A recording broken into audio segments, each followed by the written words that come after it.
Good morning, ladies and gentlemen. We gather here today to celebrate 14 years of God's grace, His supernatural blessings, and His unmerited favor. As founder and national director, I want to welcome you to the most exciting day in the history of Christians United for Israel. This star-spangled celebration today will include but not be limited to the following. We're going to have greetings from the Prime Minister of Israel today, Benjamin Netanyahu. We're going to have the Vice President of the United States, Mike Pence, this morning.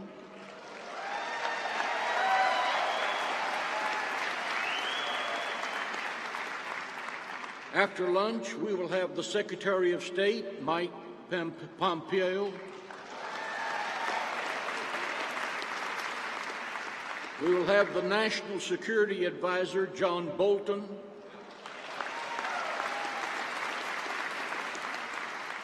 And tonight at the Night to Honor Israel, we will have U.S. Ambassador to Israel, David Friedman, our keynote speaker.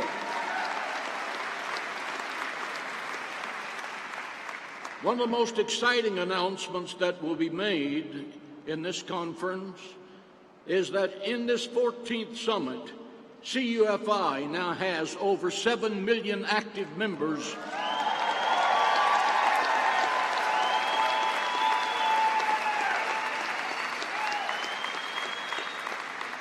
making it the largest grassroots pro-Israel organization in America.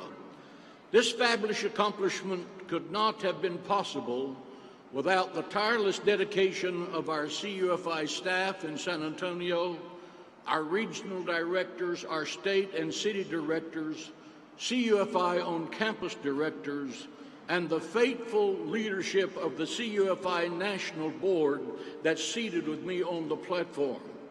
I'm going to introduce them to you in alphabetical order. When I call your name, please stand, because I want everyone to see this board that over the years has sacrificed of their time, their resources, and their wisdom to give this organization marvelous guidance. The chief, the CUFI Executive Board, Bishop Keith Butler, would you please stand?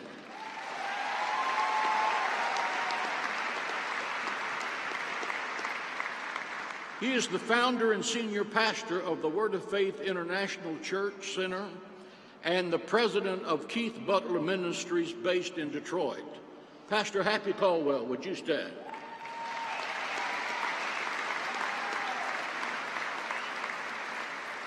This is the founder and pastor of Agape Church in Little Rock, Arkansas, as well as the founder and president of Victory Television Network.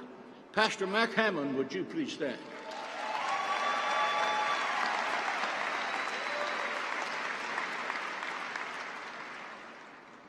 Pastor Mac Hammond is the senior pastor of the Living Word Christian Center, a large and growing body of Christian believers in Brooklyn Park, Minnesota, and the host of the Winner's Way broadcast.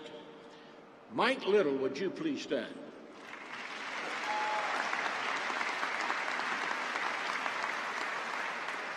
Mike Little is the principal representative to Israel for the Christian Broadcasting Network.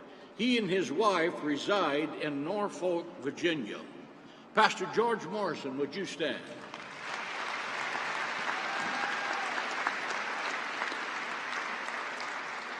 Pastor George Morrison is the founder of Truth and Life Ministries, a non-denominational church northwest of Denver, where he served as senior pastor for over 33 years.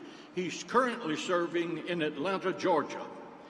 Pastor Scott Thomas, would you stand, sir?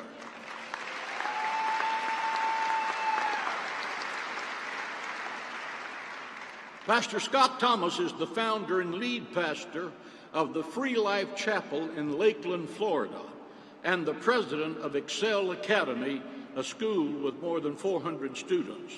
Rabbi Aryeh Sheinberg, would you please stand?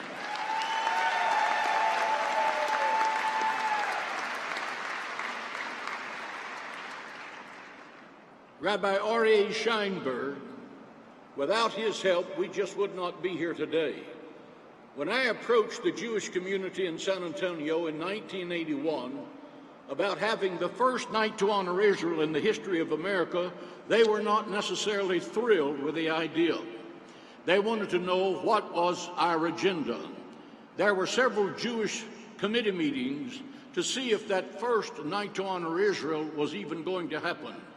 At this moment in history, Rabbi Scheinberg put his reputation on the line and intervened in our behalf.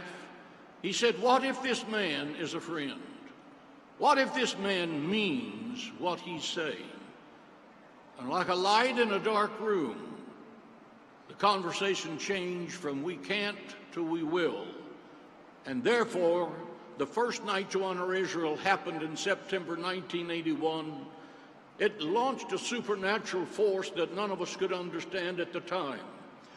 Without that first night to honor Israel, CUFI would never have been born in February 2006. 14 years ago, I invited 400 of America's leading evangelicals to come to Cornerstone Church in San Antonio to give birth to CUFI. Today, by the grace of God, as I have stated, we are 7 million plus standing in defense of Israel and the Jewish people.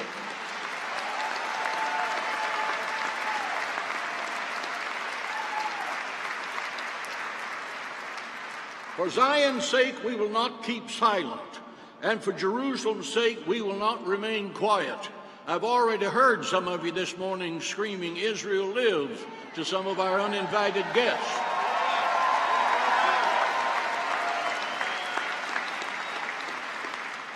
We not only celebrate reaching the goal of 7 million active members, we celebrate the global growth of CUFI. We have CUFI Canada. We have CUFI in the United Kingdom. In April of this year, I was invited to Rio de Janeiro, Brazil, to speak for Pastor Malafaia. The purpose was to establish CUFI Brazil. The next day, Pastor Malafaia called the major evangelical pastors of Brazil together. The mayor was there, the head of the Supreme Court was there, President Bolsonaro was there, the major evangelical pastors of Brazil were there, representing, they said, 90% of the evangelical community of the nation. We met in a very palatial facility. The air was charged with a spirit of expectancy. I gave a Bible teaching on the blessing of blessing Israel, and I am pleased to announce that CUFI Brazil is in the process of being born.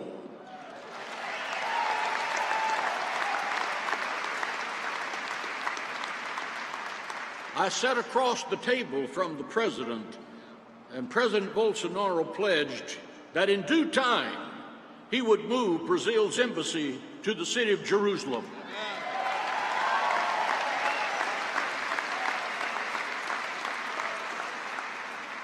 Today, we also celebrate the accomplishment of the most pro-Israel president in the history of the United States of America, President Donald J. Trump.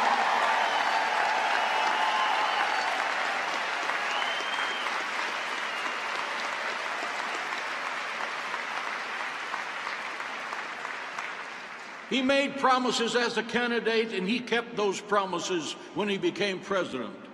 He announced to the world that Jerusalem was to be recognized as the capital of Israel. To the shock and amazement of his political advisors, the sun rose the next morning in the east, it set in the west, and the world did not come to an end.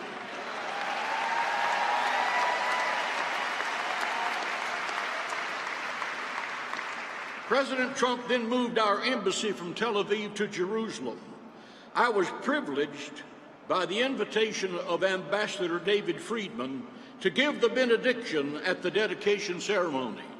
Again, our president made a promise, and he kept that promise. President Trump crushed the Iran nuclear deal that gave $150 billion to the world's greatest terrorist state.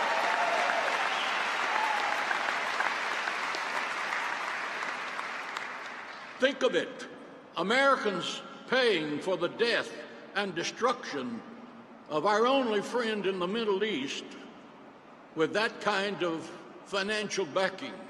Iran has a maniacal dream of killing the Jewish people en masse with one nuclear bomb. Iran continues to breach uranium enrichment limits because their dream to destroy Israel has not perished. It yet lives. We are not going to allow that to happen.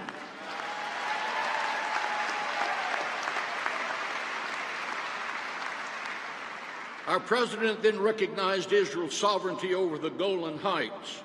Generals have agreed that Israel must have the high ground of the Golan Heights to defend itself in future military conflict. God bless you, Mr. President, for all you have done for the nation of Israel and the Jewish people. We will not forget you.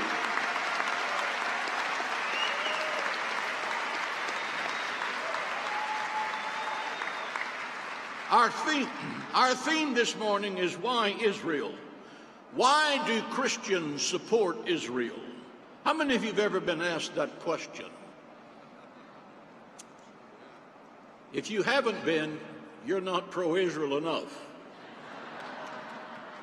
We stand with Israel because Israel is not a political issue. Israel is a Bible issue. Israel is the only nation on earth created by a sovereign act of God.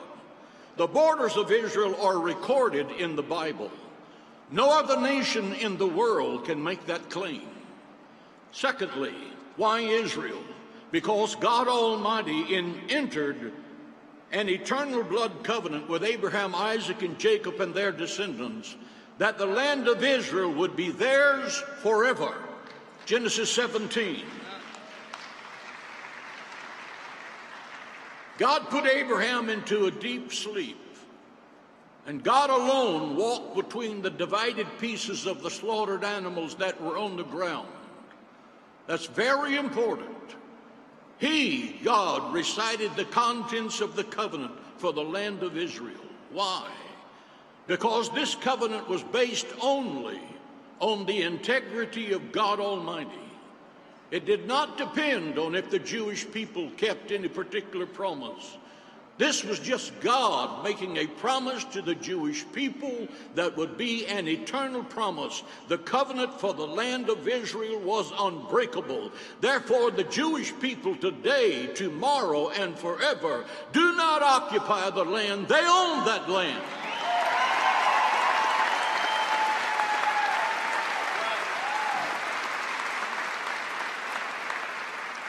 And just for those of you who are legally minded, the title deed to Israel is recorded in Scripture, given by the owner of heaven and earth.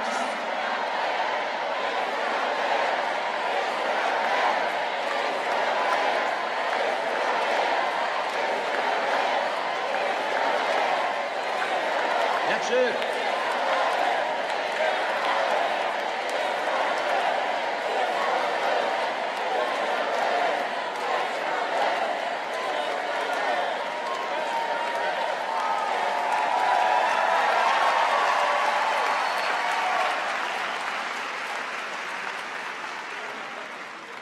Have you ever been to a convention where you had more fun than this? Why Israel? Because Israel is God's firstborn son. That's a shocking statement to a lot of Christians. That is in the Bible in Exodus 4:22.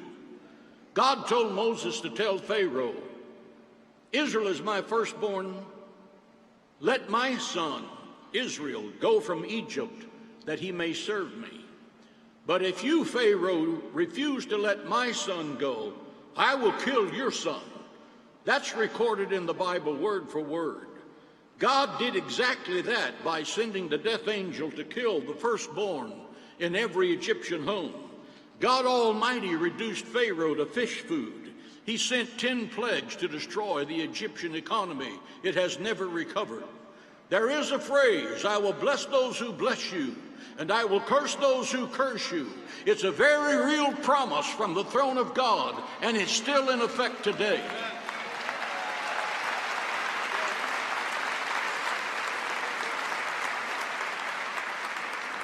4, why Israel? Because God calls the Jewish people the apple of his eye. Deuteronomy 32:10. The word apple means the pupil of the eye. The point, if you mistreat the Jewish people, you are sticking your finger in the eye of God, and you will certainly experience his wrath and quick response. Why Israel? Because God himself has pledged to be the defender of Israel himself. The Bible says, he that keepeth Israel, keepeth means to protect and defend. He who keepeth Israel neither slumbers nor sleeps. There are Christian leaders who teach that the enemies of Israel in the future will destroy the Jewish people. That's exactly wrong. He that keepeth Israel neither slumbers nor sleeps. As the mountains are round about Jerusalem, so is the Lord round about his children now and forever. Jerusalem is going to stand forever, and the son of King David is going to sit on the throne of that kingdom, and of that kingdom there shall be no end.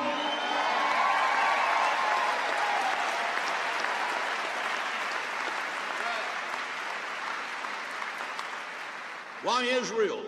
Because the rocks of Israel are crying out that this land has been the land of the Jewish people for thousands of years. Every few days, archaeologists, I call them rock stars,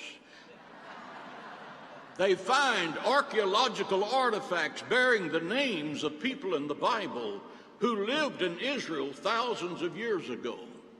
It's happening every few days. This week, Israel unveiled the Pilgrim's Road. I was there. I made a television program from there. This is where Jesus walked with his disciples from the Pool of Siloam that was built by King Hezekiah up the hill to the temple. There is no doubt that Jesus and his disciples walked that road. Why? Because the book of Deuteronomy required all observant Jews to stand before the Lord 3 times a year, at Passover, at Pentecost, and at Tabernacles.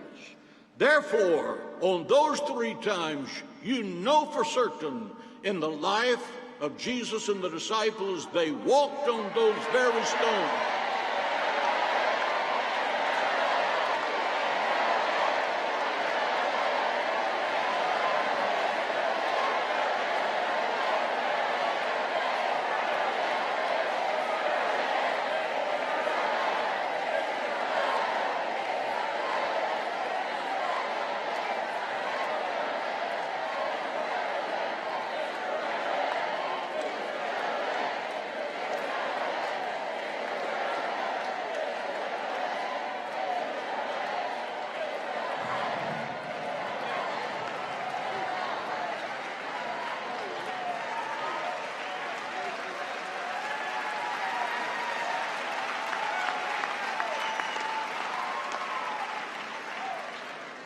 This may turn out to be the longest speech in the history of the world.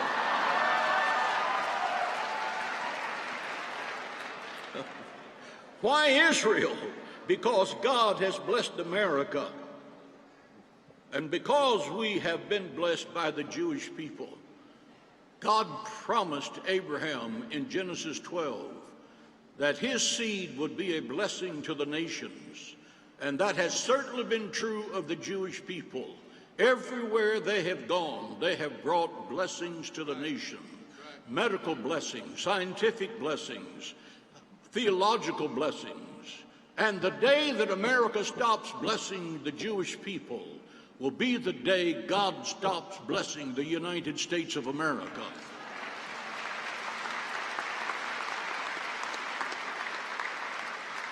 Why Israel? Because Jerusalem is the epicenter of the universe. Jerusalem is the shoreline of eternity. Jerusalem is the city of God. God says, I have placed my name there. No other city in the world can say that. Jerusalem is where Abraham placed Isaac on an altar of stone to prove his love and loyalty to God Almighty. Abraham became the father of all who believe.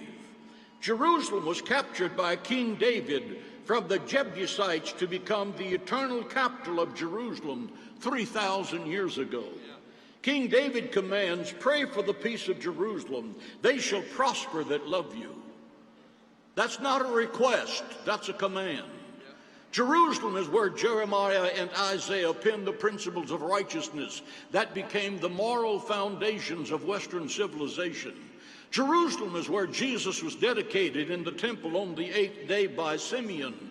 And Simeon said, mine eyes have seen your salvation, a light to the Gentiles and the glory to your people Israel. Luke 2.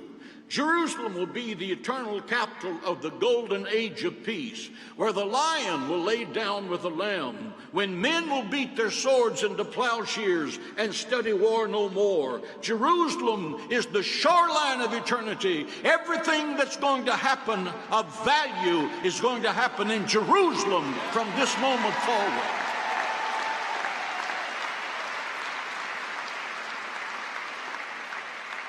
Why do Christians stand with Israel? Because God blesses the Gentiles who bless the Jewish people. The blessing of divine health and healing came to the Roman centurion in Luke 7 who had a sick servant. As a Gentile, he had built a synagogue for the Jewish people. And down the road came this healing rabbi, Jesus of Nazareth. But he would have to break every law of Moses to come into this unclean Gentile house. So the Roman centurion sent the Jewish elders out to intercept Jesus, and they gave this logic to him. This man has built a synagogue for us. Therefore, you should come in and pray for this sick servant. Jesus did exactly that, and that sick servant was healed. Point, when Gentiles start to do acts of kindness for the Jewish people, God's blessings begin to flow in their lives. That's a fact.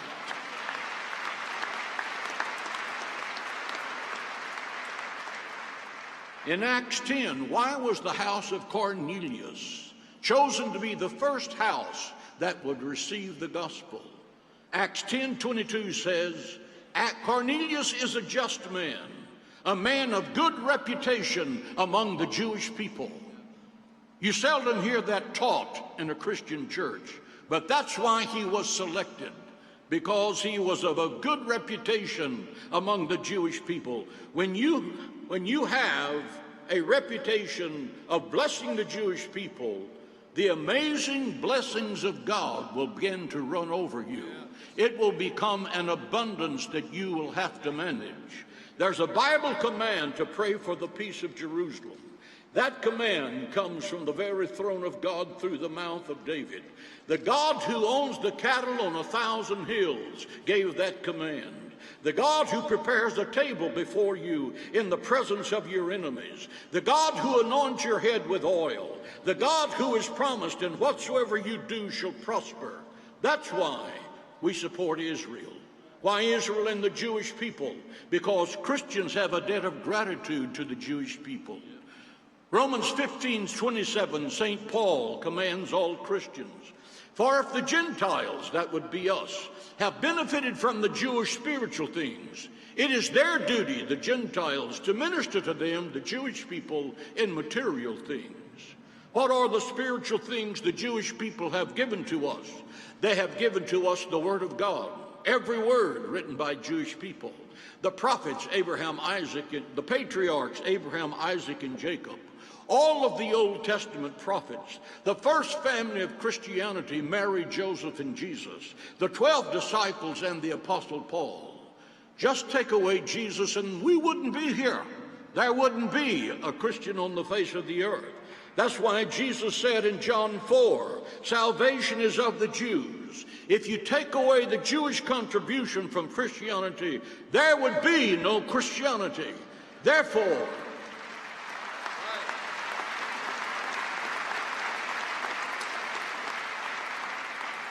Judaism does not need Christianity to explain its existence, but Christianity cannot explain its existence without Judaism.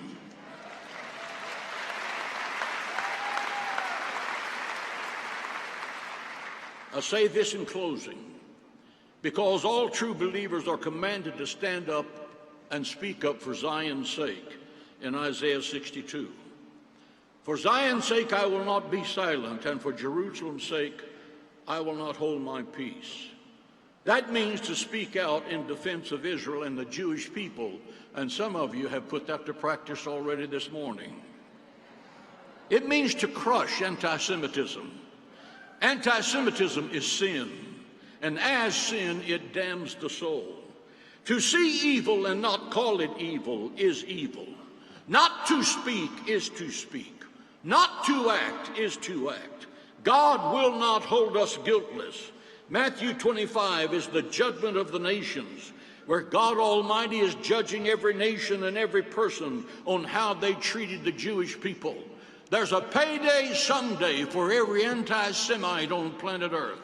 Jesus said, inasmuch as you've done it unto the least of these my brethren, and he's talking about the Jewish people, you have done it unto me. That would be in Matthew 25:40. Those found guilty of oppressing the Jewish people, according to the leader of our faith, will go into everlasting punishment. Anti-Semitism is not a Jewish problem. It's everybody's problem.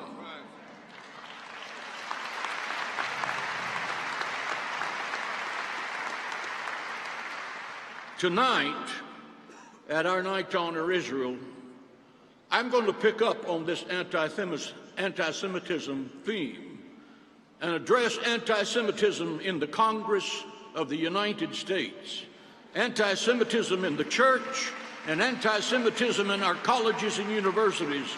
May God bless Israel, may God bless America, and may God bless each and every one of you on this wonderful and glorious day.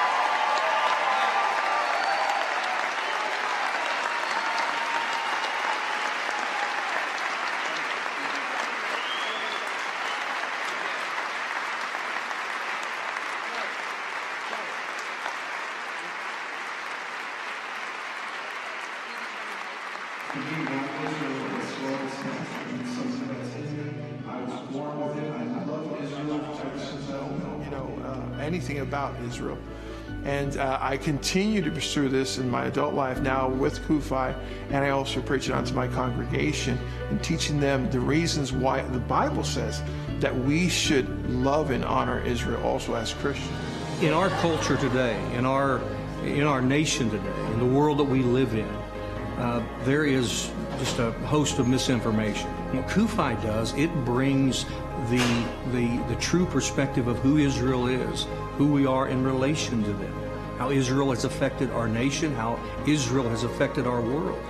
And it's the raising the level of awareness of the history, and not just the history, but how we understand current events in the Middle East. Because understanding Israel, the role it plays in our culture, the role it plays in our world, from technology, the inventions that come from Israel, to the political perspective of the Middle East, which people are hearing about but may not understand Israel's important role, to our own government, and the reasons that the United States of America is supportive of Israel and why it is important. And so CUFI broadens that understanding and raises everyone's level of understanding of the current cultural climate and the political climate of the Middle East and our world. We, of course, as Christians, have been brought into the seed of Abraham through our faith in Jesus Christ, Galatians tells us. So I believe that as we pray, we have prayer groups that pray for Israel every week that are meeting, staying up with what's happening in the news.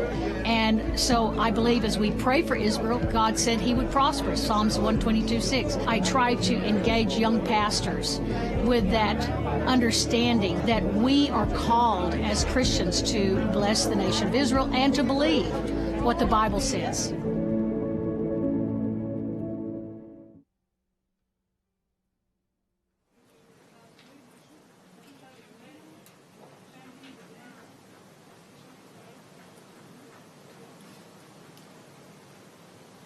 So first of all, on behalf of the leadership of Christians United for Israel, I want to welcome each and every one of you to our 14th annual CUFI Summit. Each one of you is an answer to prayer. Thank you.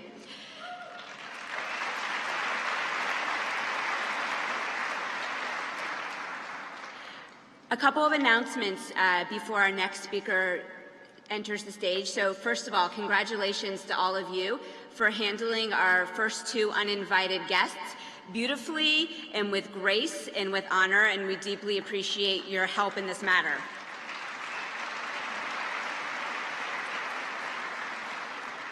Secondly, if you have not downloaded the CUFI app, we want to encourage you to do so. As you know, things change quickly on Capitol Hill, and we want to make sure that you have the most updated information for your Hill appointments tomorrow. So please go to the App Store, download the CUFI app, and then enter your badge number, and you'll have your personalized itinerary. So if your Capitol Hill appointments change, you will be updated in real time. We will have the Prime Minister joining us very shortly, but before the Prime Minister takes the stage, we have a guest from the City of David who will be entering the stage momentarily.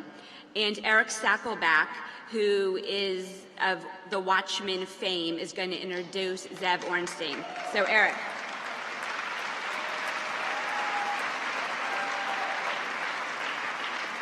And while we're waiting for Eric to take the stage, show of hands, who watches The Watchmen?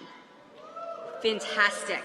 So if you don't, there have been 153 original episodes over the course of the last 2 years. I give you permission to go home and binge 70 hours of television because your dogs, your cats, whoever cuddles with you on the couch will be happy, and you will have a better sense of what's happening in Israel, in the Middle East, and what's going on in terms of archaeology, political, what's happened and what is going to happen from watching The Watchmen.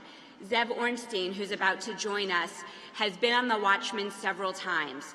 What they are discovering in the City of David is giving proof to what all of us in this room know, that the Bible is real, that the Torah is real, that we are now uncovering real true remnants for folks outside this room who may not have the faith that we have and need to hold the facts in their hands. That is what the City of David is doing. So Zev Ornstein from the City of David is going to join us momentarily. After Zev takes the stage, we should hear from the Prime Minister. After the Prime Minister, we are going to hear from Ambassador Dori Gold, who is one of the single most articulate spokespeople for the State of Israel. The whole theme of this morning and the theme of the conference is why Israel. So this morning we are going to focus on different aspects of why we love and support the State of Israel. Zev is going to talk about it biblically. Ambassador Gold is going to talk about Jerusalem and why it plays the role that it plays in international politics and in our hearts. Malcolm Hoenlein, who we will introduce in a little bit, who is really the key spokesman for the American Jewish community, is going to talk about the importance of the Jewish-Christian alliance and the U.S.-Israel relationship.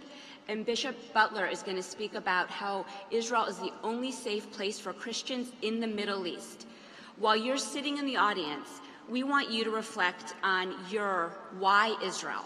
Why did you fly to Washington?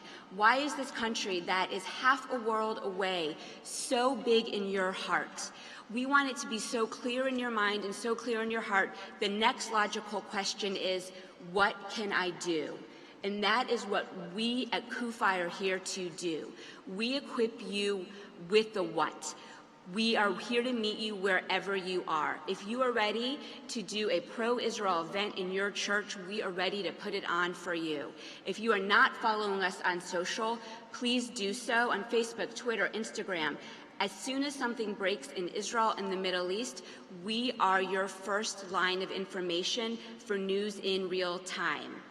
If you aren't getting our daily briefing, please sign up. We are giving you the headlines of what's happening every morning in your inbox. And whatever your next what is, whatever your personal journey with CUFI and the U.S.-Israel relationship is, we at CUFI are here to facilitate it. So we want to thank you for being on the front lines of our 7 million members. So thank you.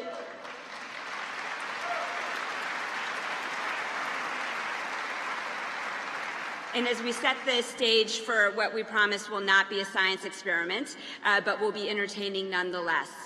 Those of you in this room who do not have a personal relationship with your regional coordinator want to encourage you to forge that relationship.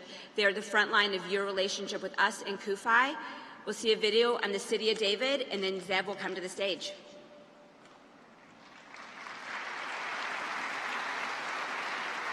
For me, why Israel? It's natural. It's something that's in me. I was born with it. I love Israel ever since I've known, anything about Israel. And I continue to pursue this in my adult life now with CUFI, and I also preach it onto my congregation and teaching them the reasons why the Bible says that we should love and honor Israel also as Christians. In our culture today, in our nation today, in the world that we live in, there is. We are standing right now along the ancient pilgrimage road. This is the road that our ancestors would have walked on 2,000 years ago when they went on pilgrimage up to the temple on the Temple Mount. On the biblical festivals like Passover, Pentecost, Tabernacles, they would immerse themselves some 500 feet to the south of where we're standing right now at the southern end of the City of David in the pool of Siloam, purify themselves, and then ascend along the very flagstones that we're standing on right now, going up about 2,000 feet to the western wall and the footsteps of the Temple Mount.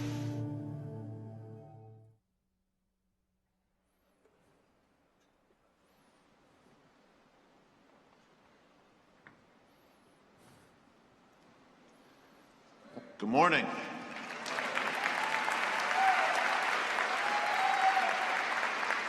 Shalom. You know, Jerusalem is my favorite place in the world. And the City of David just may be my favorite place in all of Jerusalem. And that's saying something. Now, Zev Orenstein, if you have watched The Watchman Show on TBN, you know that he's on the cutting edge of everything that's happening at the City of David, ancient Jerusalem. And I have to say that God has a sense of humor, because every time the UN passes some new proclamation denying the Jewish claim to the City of Jerusalem, that eternal ancestral claim, the great archaeologist, the team at the City of David, makes an announcement that there has been a new stunning discovery proving that, yes, the Jewish people's presence in the City of Jerusalem goes back over 3,000 years, and that's the truth. Well, Zev is not only one of the most eloquent spokesmen in the world for the City of Jerusalem, for Israel, he's also my dear friend. I've had the honor and the privilege of breaking bread with him and his wonderful family at many a Shabbat meal. And today he's going to bring you the truth straight from the land of Israel, from ancient Jerusalem. Ladies and gentlemen, please welcome the Director of International Affairs for the City of David, ancient Jerusalem, my good friend, Zev Orenstein.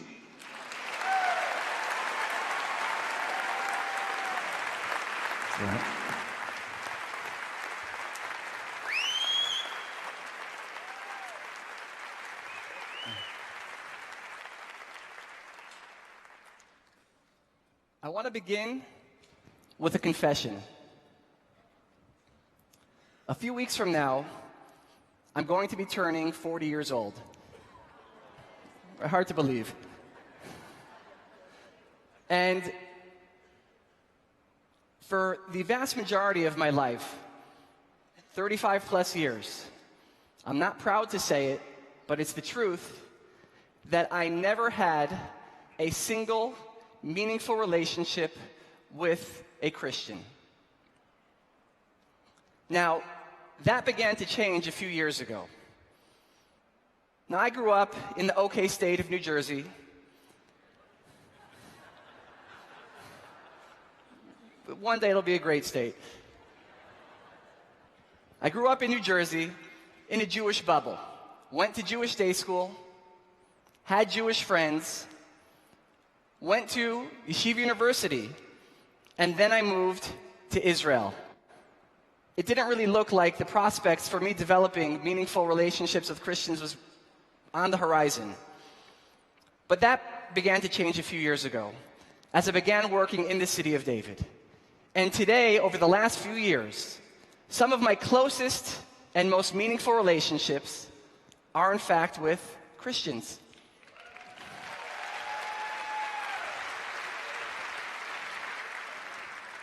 And the foundation for those relationships is a shared love of the Bible and of Jerusalem. Now, it's ironic because at the same time that this transformation was happening in my life, the United Nations began to pass a series of resolutions about the significance of Jerusalem. Except it was a little bit confusing because the resolutions that they were passing were saying something very different. They acknowledged that Jews and Christians did in fact have something in common when it came to Jerusalem. But it wasn't our millennia-old bond with the special city, but quite the opposite. That we, in fact, Jews and Christians alike, had in common no shared heritage in Jerusalem. Now, wouldn't it be great if all one had to do to refute such allegations would be to say, well, here's what it says in the Bible, and yet today we're living in a time where people more and more don't just want to know and believe. They want to have the proof. Is the Bible real? Are the people who walk through the pages of this book real people? Were the events real events? And we're living in a time where on the one hand there's unprecedented denial of the Jewish and Christian heritage in Jerusalem, but at the same time there is unprecedented archaeological discoveries that are affirming our shared heritage in Jerusalem. Now,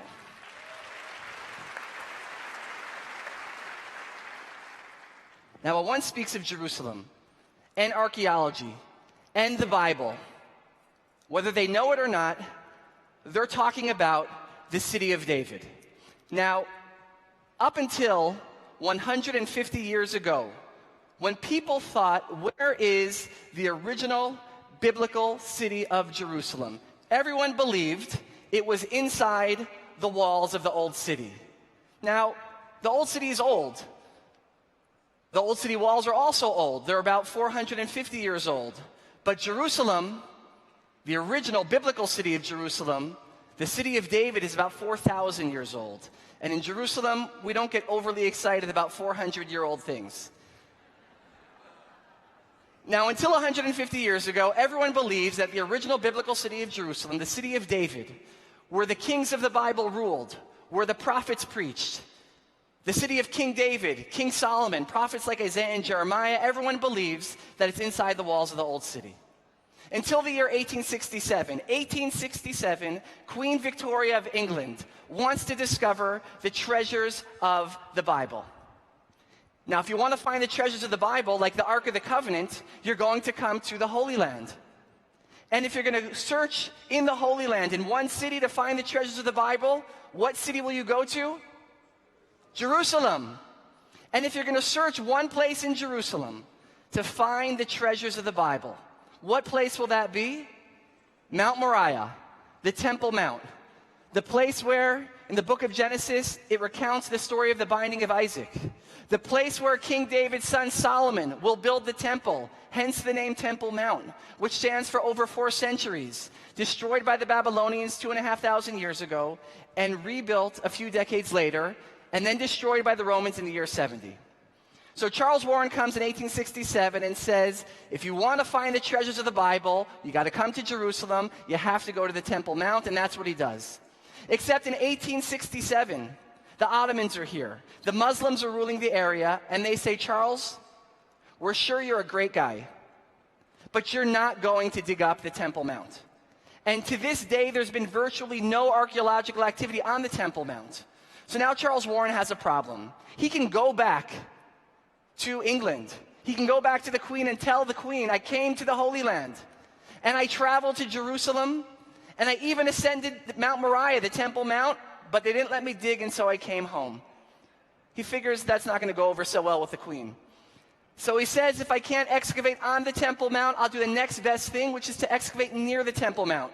So he comes down the slopes of the Temple Mount, and he begins walking through this area here. And he makes a number of discoveries, and he comes up with a theory. And the theory is that the original biblical city of Jerusalem, the city of David, is not located inside the walls of the old city, but is in fact located just outside the walls of the old city, just south of the Temple Mount in the city of David. Except there's one problem. Because during the time of Charles Warren, here's what it looks like. And so scholar and layman alike say, Charles, you're telling us that the Jerusalem of the Bible, the Jerusalem that has significance to billions of people around the world, you're telling us that it's this barren 11-acre ridge? There are driveways in Texas that are more impressive than this. It can't be. It has to be the old city of Jerusalem. And Charles Warren says, I'm telling you, this is the spot. And over the next 150 years, this 11-acre ridge, known as the City of David, will become one of the most archaeologically excavated sites in the world. The most excavated site in Israel, with British, French, German, Irish, and American, and today Israeli archaeologists all discovering that Charles Warren was in fact correct. That the original biblical city of Jerusalem, the city of David, is not located inside the walls of the old city, but is in fact located outside the walls of the old city. Which makes it all the more ironic that the United Nations in these resolutions, they don't only deny our shared heritage in Jerusalem, but they go on to condemn the archaeological excavations taking place in Jerusalem. And the question is why?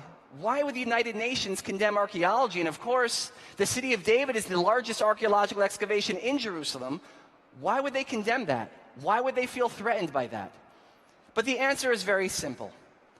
Because if you want to tell an exclusive story of Jerusalem's significance, in this case an exclusively Islamic story, then you're going to hate the city of David.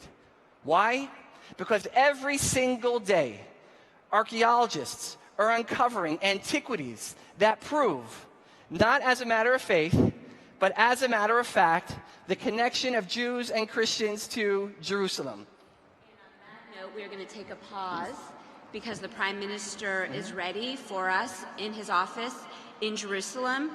Pastor John Hagee.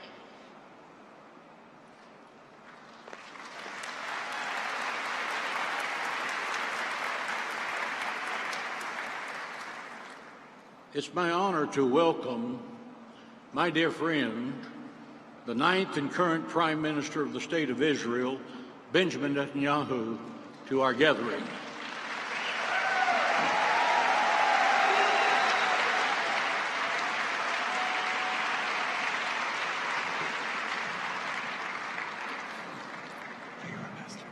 For many years, Prime Minister Netanyahu has joined CUFI at our annual summit to express his support for and appreciation of what we do.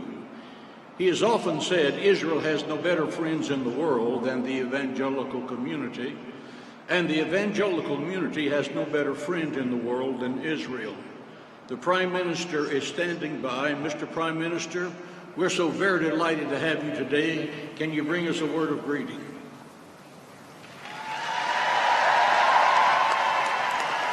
Well, it's great to be with you.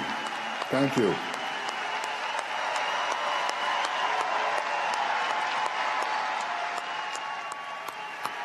Thank you. It's great to be with you.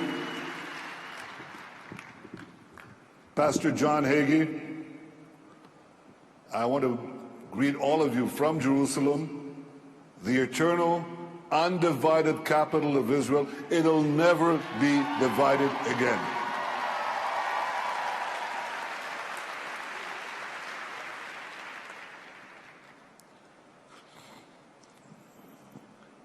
Pastor Hagee, I want to thank you for your enduring, tremendous support. For decades, you've been leading the effort to strengthen support for Israel within the Christian community. And I remember when you began,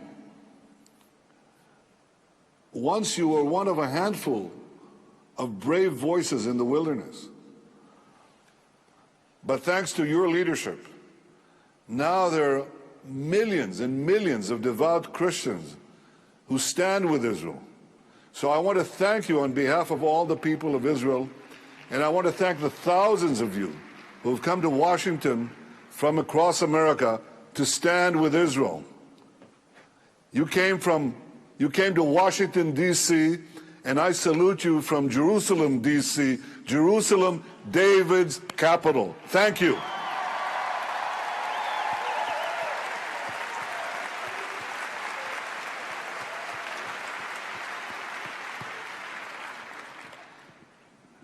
Mr. Prime Minister, we're going to try something we've not ever done before and just have a little chat between the two of us over national television. People who are here are concerned about Iran, and they're breaking the limits on the uranium enrichment. What are your thoughts about that?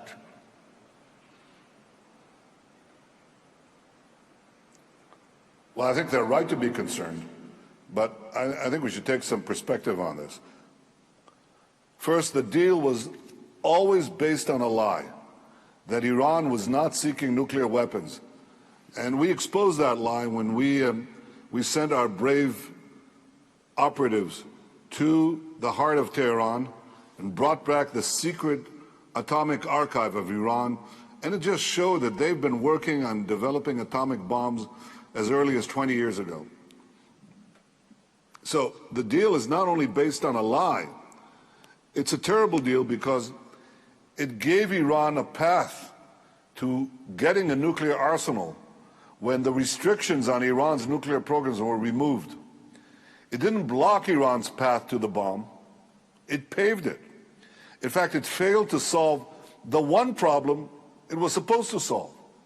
Now, it made other problems worse by removing sanctions on Iran, thereby helping Iran fuel its war machine in the region. See, when you remove the sanctions, Iran got billions and tens of billions of dollars, potentially hundreds of billions of dollars to fund its aggression. So it's so important that President Trump decided boldly to leave this bad deal. He decided to restore sanctions. And Israel is deeply grateful for that, because this is vital for Israel's security, for the security of the region, for the security of the United States, for the security of the world. Now Iran is trying to lash out to reduce the pressure. They attack tankers, they down American drones, they're firing missiles at their neighbors. And it's important to respond to these actions not by reducing the pressure, but by increasing the pressure. And we have to continue to take away the regime's sources of revenue and its ability to fund terrorism. Yeah, you can applaud that. I applaud that. I think what President Trump did was very important. What Britain did, absolutely. What Britain did in interdicting the ship laden with Iranian oil bound for Syria, that was important. And now we were informed that Iran is brazenly violating the deal. So it's time for Europe to do what they promised to do. They promised to leave the deal and snap back sanctions if Iran did this. And I said, that's the way you stop aggression. You know, I gave an instance yesterday in the Israeli cabinet. And I said, you know how World War II started in Europe? In my opinion, it started in the 30s when Nazi Germany decided to violate a solemn commitment they had given the international community. And they walked into the Rhineland. Nobody said anything. Nobody did anything. And you know the continuation. You know what followed. We should stand up to Iran's aggression now. And Europe should back the sanctions instituted by President Trump. We certainly do.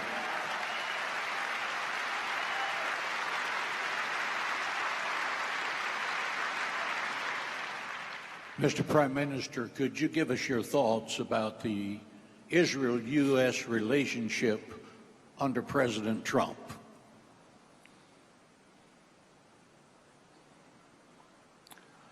They have never been stronger. And I deeply appreciate all President Trump has done. He withdrew from the deal, as I just said, and restored sanctions.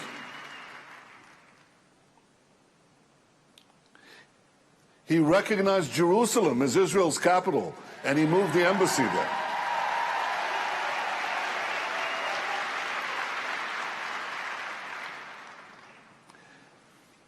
He recognized Israel's sovereignty over the Golan Heights, and he's given us rock-solid support at the UN.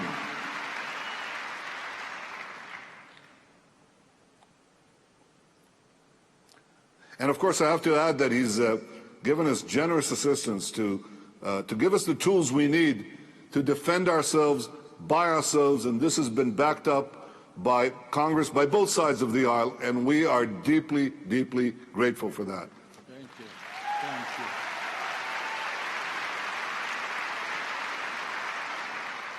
But let me just add that President Trump has a fantastic team. He's got Vice President Pence, Secretary of State Pompeo, National Security Advisor John Bolton, Jared Kushner, Jason Greenblatt, David Friedman. These are exceptional people, and I work with them, and I intend to work with him over the next 2.5 years to deepen the cooperation across the board. Intelligence sharing, cyber, you name it, we're doing it. And I believe we're just scratching the surface of what we can do together. I think it's clear. A simple truth is clear.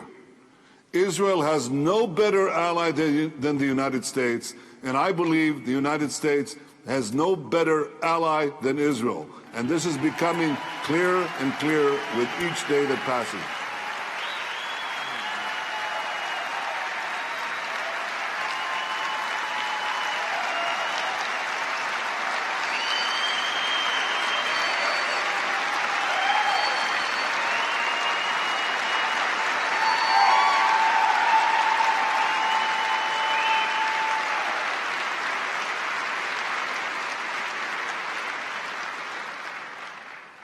Mr. Prime Minister, this last question. Concerning Jerusalem, what does it mean to you, to the Jewish people, for the U.S. Embassy to move from Tel Aviv to Jerusalem?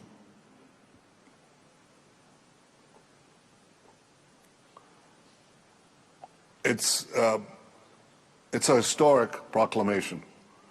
It ought to be obvious.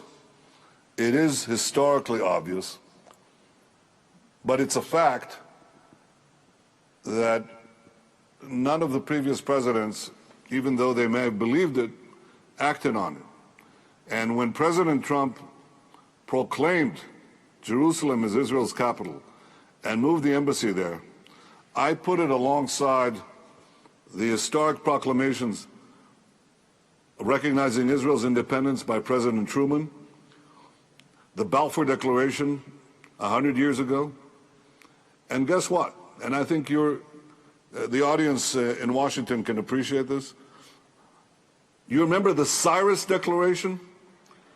The proclamation that said to the exiles in Babylon, you can come back to Jerusalem?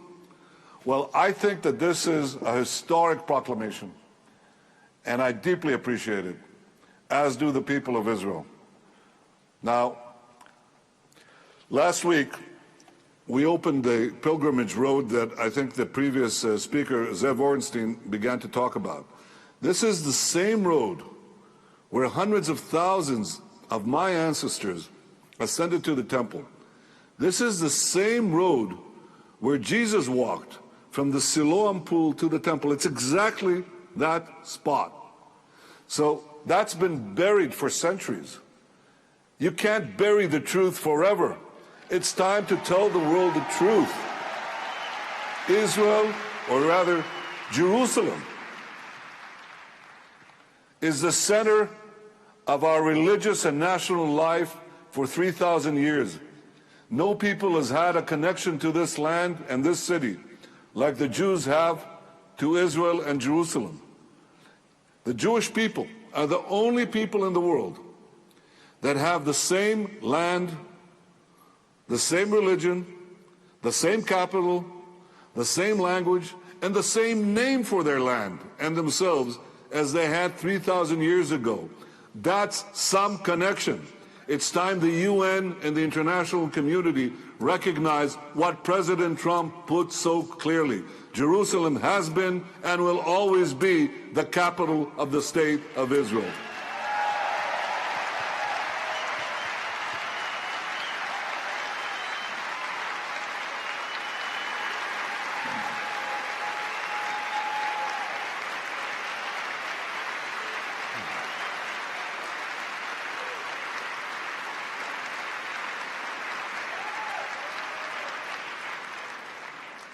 Mr. Prime Minister, we sincerely appreciate your time today.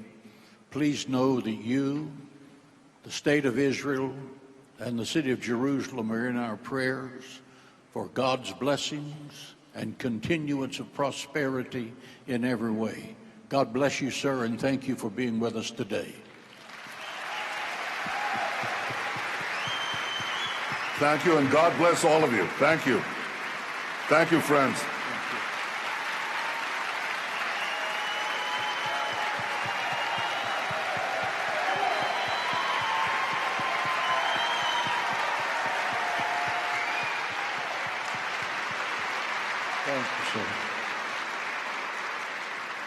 Thank you, sir.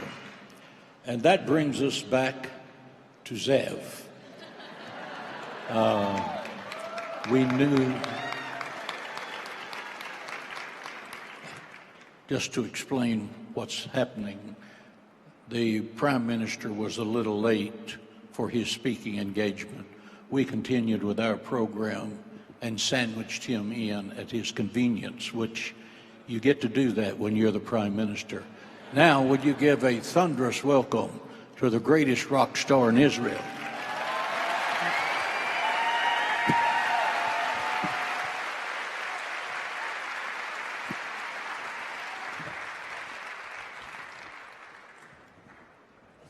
So,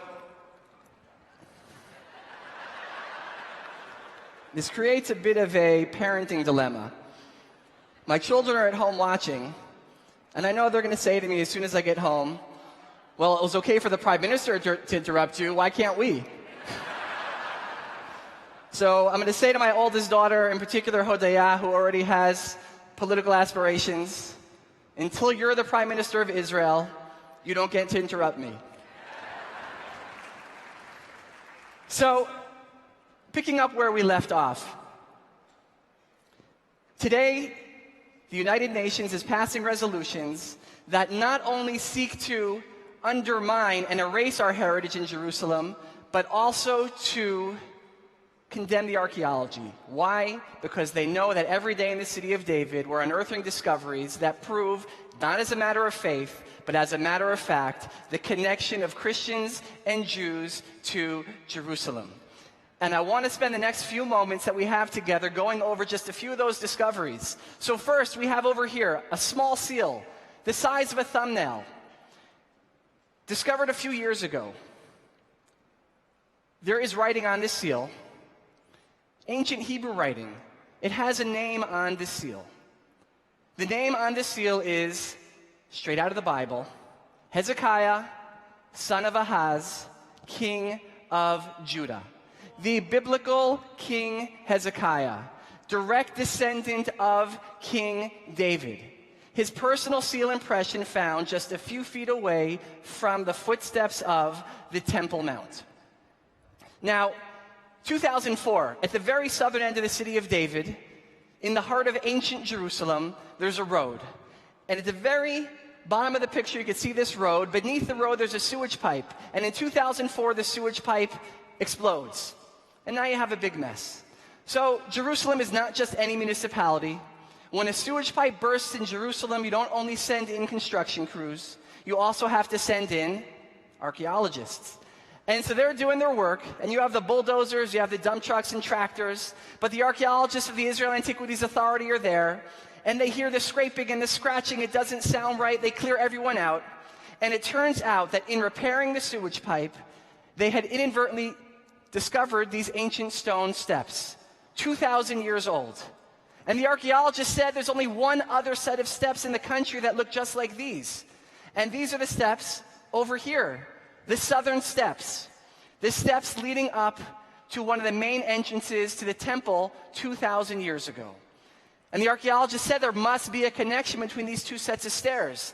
And so they realized if the upper set of stairs are the steps that led up to the temple 2,000 years ago, then the lower set of stairs were the steps that led down to the ancient pool of Siloam, a place with deep significance for both Christians and Jews, as mentioned in the Bible, both by Pastor Hagee, both by the Prime Minister. This was the place that on the pilgrimage festivals, Passover, Pentecost, Tabernacles, before going up to the temple, you would have to bathe or wash.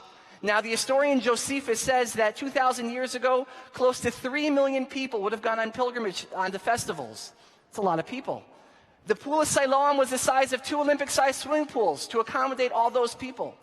So then the archaeologist said, if we now know where the pool of Siloam is at the southern end of the city of David, and we know where the temple stood on the Temple Mount, how did all these hundreds of thousands, if not millions of pilgrims make their way up to the temple 2,000 years ago?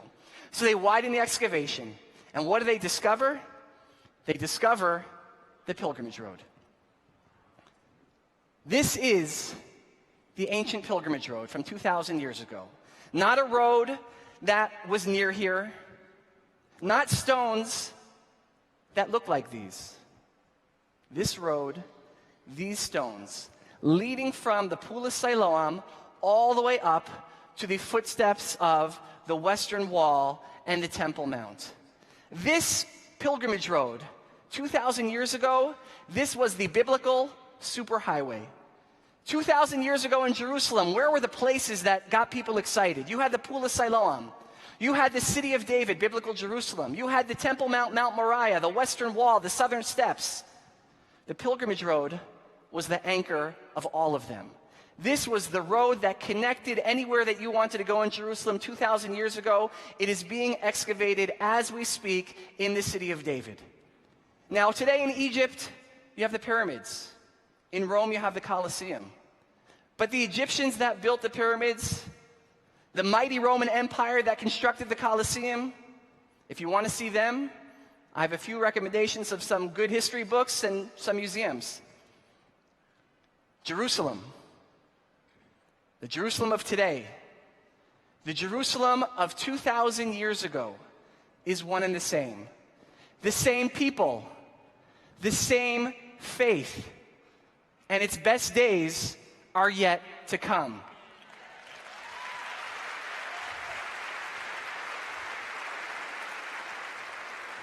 Now, along the pilgrimage road, we discover this, the only one of its kind found in Jerusalem. A podium, the original speaker's corner, Hyde Park. I don't have to tell you, but you could use your imagination. Imagine someone 2,000 years ago who had a message to share, a political message, an ethical message, a religious message they wanted to preach with the masses along the pilgrimage road. They would have stood atop the podium here in the city of David. Now, along this pilgrimage road, we've made many amazing discoveries, but one such discovery is inside this box. This is a 2,000-year-old coin. A real 2,000-year-old coin. It is a silver half shekel. Now, in the book of Exodus, the Bible tells us that once a year, all of Israel would have to come to Jerusalem, to the temple, and pay the temple tax for the upkeep of the infrastructure of the temple. Well, how much was that?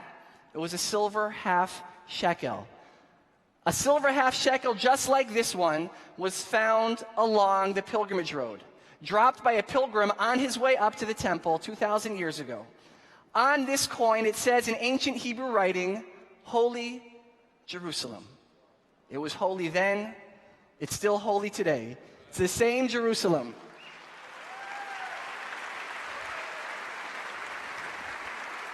Now, I want to wrap up by sharing something that happened this past week.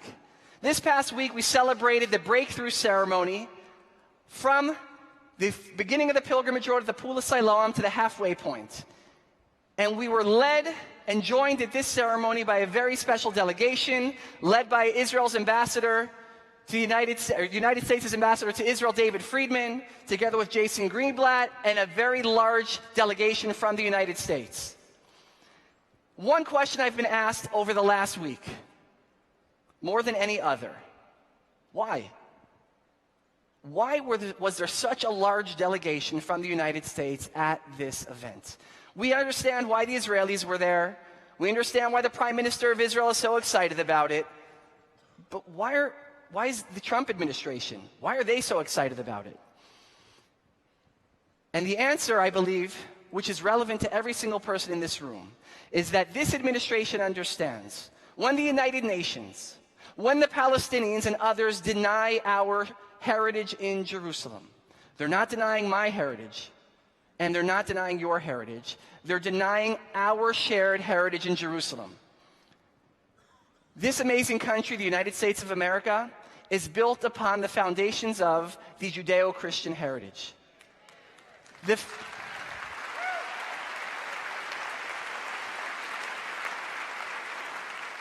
foundations of that heritage have their roots in Jerusalem. The original biblical city of Jerusalem is the city of David. And I've had the privilege of sharing with the ambassador and many other administration officials.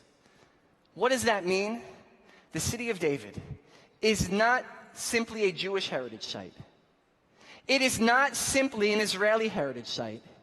It is also an American heritage site. It's like Gettysburg, just 6,000 miles away. This is the bedrock of our shared connection to Jerusalem, and the pilgrimage road is one of the greatest affirmations of that heritage.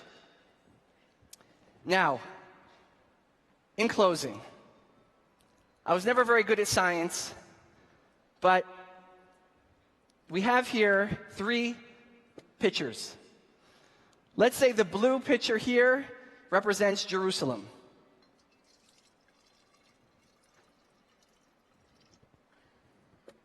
The red picture represents the connection of millions of Jews and Christians to Jerusalem.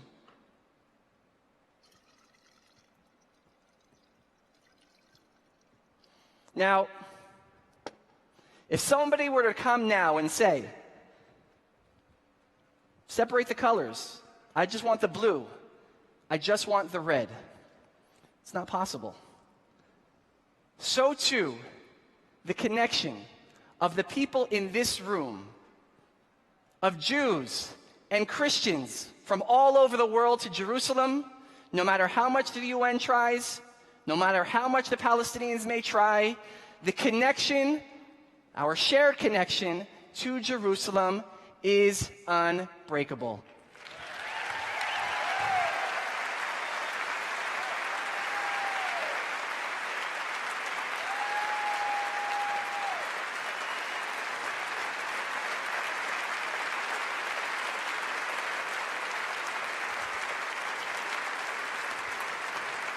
And I will close, friends, by saying the ancient Jewish blessing, next year in Jerusalem. Come, walk on the ancient stones of your heritage. See with your own eyes your history.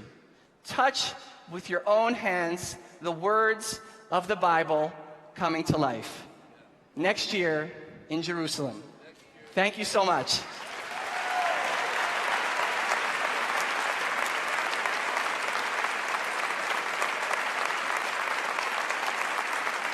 Their lives and being able to see what they've been able to contribute disproportionately to culture in various different realms. When you look at entertainment, you talk about the advances in medicine, they're too numerous to go through. Those factors contribute greatly to my support for Israel. It's a blessing to be connected to CUFI. The reason why we are here and the reason why we're standing with CUFI is because the Bible clearly teaches us to stand with Israel. And we just appreciate an organization that's working very hard to bring the body of Christ together to bless Israel. The Bible says that there's a blessing in store for us when we bless Israel.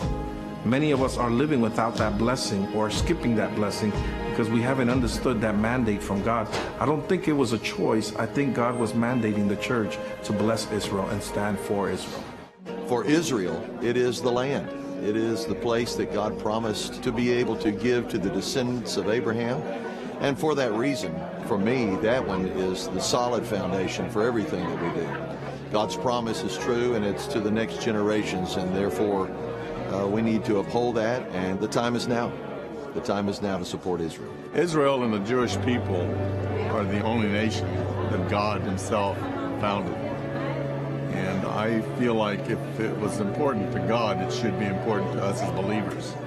You get involved in what's important to God, God will get involved in what's important to you.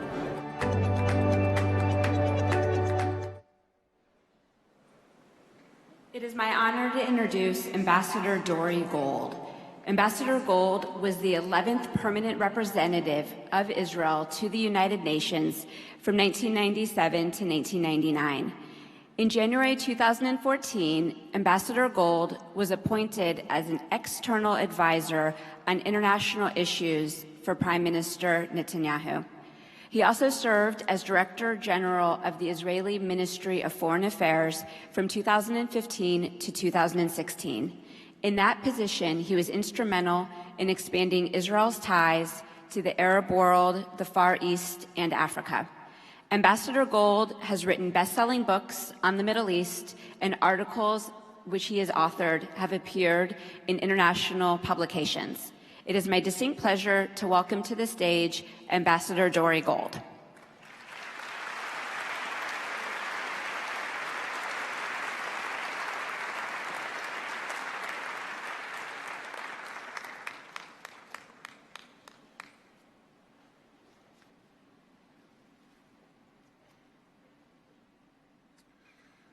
Last year, President Donald J. Trump moved the United States Embassy in Israel from Tel Aviv to Jerusalem.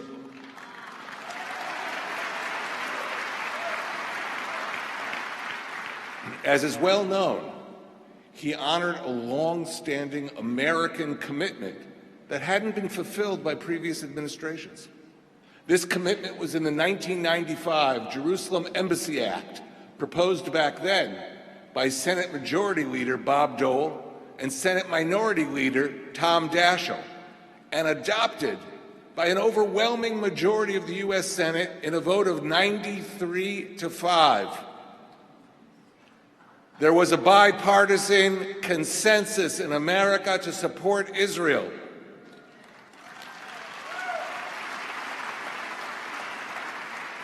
Now that Jerusalem Embassy Act called for American recognition of Jerusalem as the capital of Israel and the establishment of a U.S. embassy there. I was privileged to be at the opening ceremony this time. I recalled back in 1999 when I was Israel's ambassador to the United Nations, and I sought instructions from my Prime Minister, Benjamin Netanyahu, and my Foreign Minister, Ariel Sharon, about how to respond to a new Palestinian provocation against us at the UN, involving a resolution calling for the internationalization of Jerusalem. Sharon simply told me over the phone to read over the Knesset speech of our first Prime Minister, David Ben-Gurion, from December of 1949, in which he bravely declared before the nations of the world that he was moving Israel's capital to Jerusalem.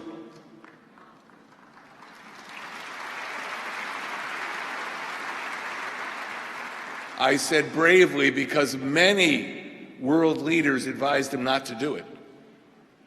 Ben-Gurion reminded the international community that the people of Israel had, quote, faithfully honored for 2,500 years the oath sworn by the first exiles by the rivers of Babylon not to forget Jerusalem.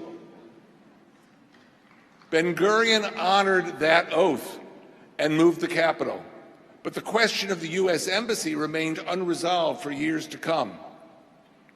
Meanwhile, Jerusalem has been under a steady assault in all the main bodies of the United Nations, particularly over the last 15 years, propped up by that organization's notorious bloc voting. Within days of President Trump's announcement, the UN General Assembly convened to oppose the move. This was the latest action taken at the UN to replace historical truth with fake history in order to advance a hostile diplomatic agenda against the State of Israel. Organized Christian Connection. In its resolution, UNESCO used only Islamic terms for the area, namely the Al-Aqsa Mosque and Haram al-Sharif. The words Temple Mount were completely missing in the UN document. Israel's adversaries and their allies took this campaign to the UN Security Council in New York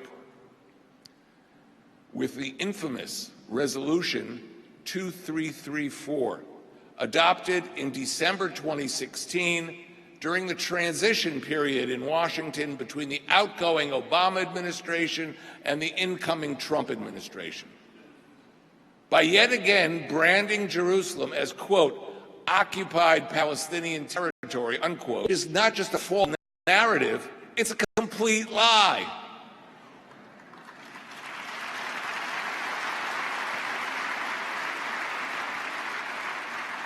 This fit perfectly with the Palestinian assertion that came to life at the July 2000 Camp David summit between President Bill Clinton, Prime Minister Ehud Barak, and the PLO chairman Yasser Arafat. It was there that Arafat declared that there never was a temple in Jerusalem. Now, Arafat knew exactly what he was doing, because if there was no temple, then Israel had no historical claim in Jerusalem. Arafat said, there's nothing there. His loyalists would say, go prove it. Go prove there was a temple. They knew that Israel does not authorize archaeological digging on the Temple Mount. So that's how they confidently said, go prove it. But President Clinton responded to Arafat by saying, not only the Jews, but I too believe that under the surface there are remains of Solomon's temple. What Clinton did not have to spell out was that the temple was also significant for Christianity. Denying its history entailed an affront to the Christian faith as well. So what have the UN resolutions on Jerusalem accomplished? They have legitimized doubt beyond the walls of the UN, in the international mass media, and in academia. You see, words really do matter. The New York Times entitled an article in October 2015, quote, historical certainty proves elusive at Jerusalem's holiest place, unquote. What does elusive mean? Now, that's not a quiz, but it's important to know what they were trying to say. It means hard to prove. Then there's the infamous Professor Juan Cole of the prestigious University of Michigan, who argued in 2010, quote, archaeology does not show the existence of a Jewish kingdom, unquote, in Jerusalem. No kingdom, no temple, no historical connection for Israel. Is all that true? It came, after all, from one of the Big Ten schools in the United States. Do you want the truth? Do you want to know what really went on in ancient Jerusalem? Well, these are seals from the royal family of the kings of Judah.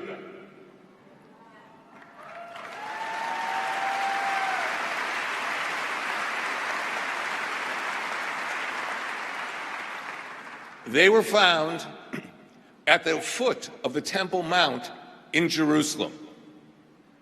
So who's right? Archaeology found in the earth next to the Temple Mount, or professors at the University of Michigan? You tell me. Now these names,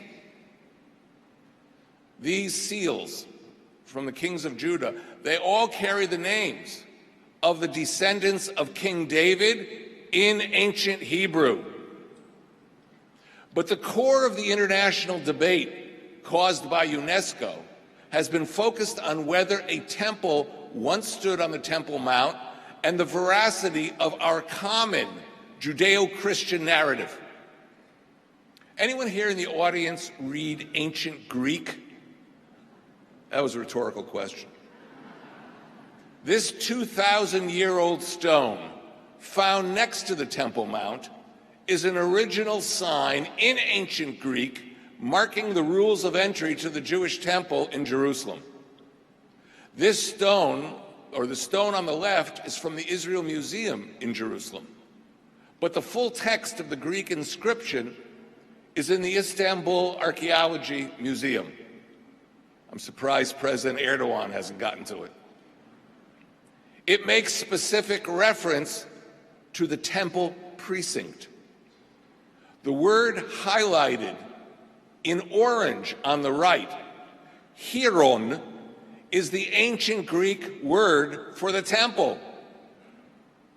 They wanted proof. Here's the part of the truth. Fast forward to the year 70 of the Common Era and the destruction of the temple. The Romans did not have Polaroid cameras or CNN, but to celebrate their victory over the Jews, they created this bas-relief, which you can see if you visit Rome and go to the Arch of Titus. It's right next to the Colosseum.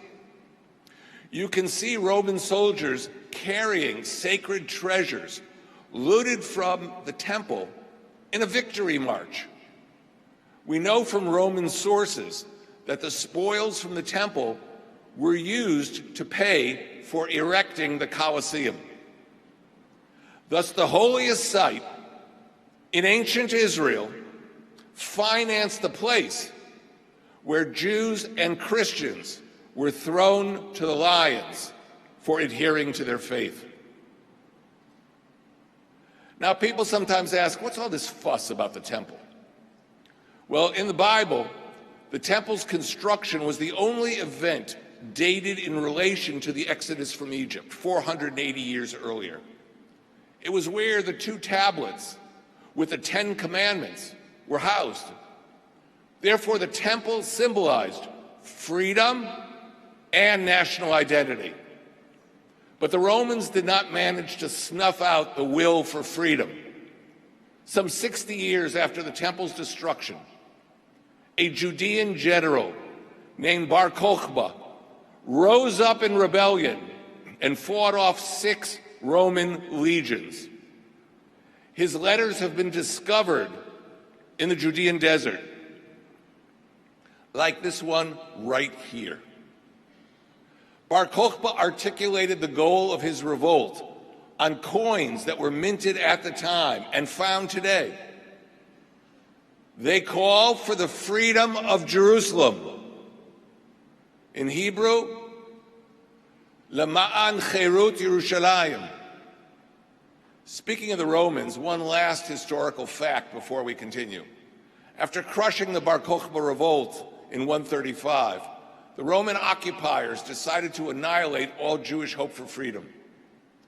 They feared that freedom would be contagious and that revolts would soon spread across the Mediterranean to all parts of the Roman Empire.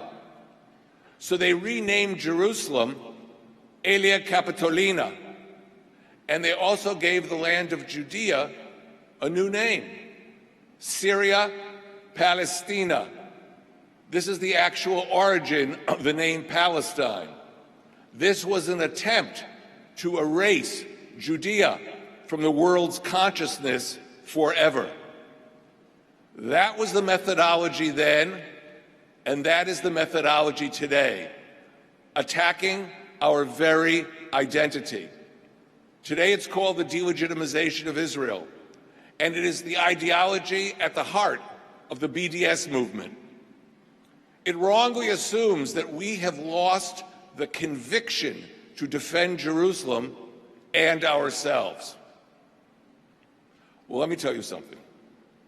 It didn't work back then, and we're not going to let it work now.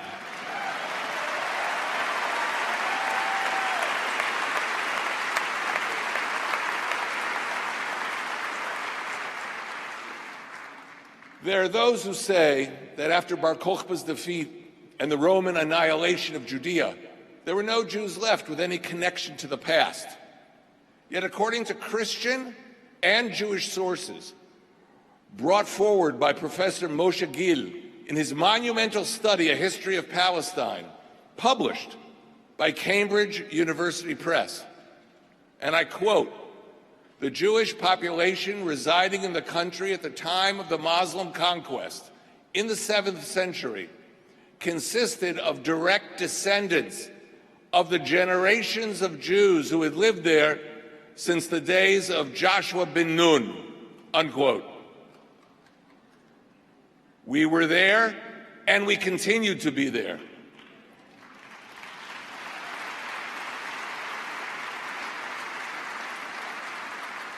And then there are those who claim that the rebirth of Israel represents a foreign colonialist implant. The facts show otherwise. Thousands streamed back whenever they could to their ancient homeland. In the 1400s, Jewish immigration increased to such a scale that the Franciscans petitioned the Pope to issue an edict prohibiting Jewish sea captains from carrying Jewish passengers to the Holy Land. If there was no deep Jewish connection to Jerusalem, no surge in immigration, then why would the Franciscans need to petition against their travel? Because they were traveling and they were returning home. Here you see an ancient firman, an official document of the Turkish Ottoman Empire.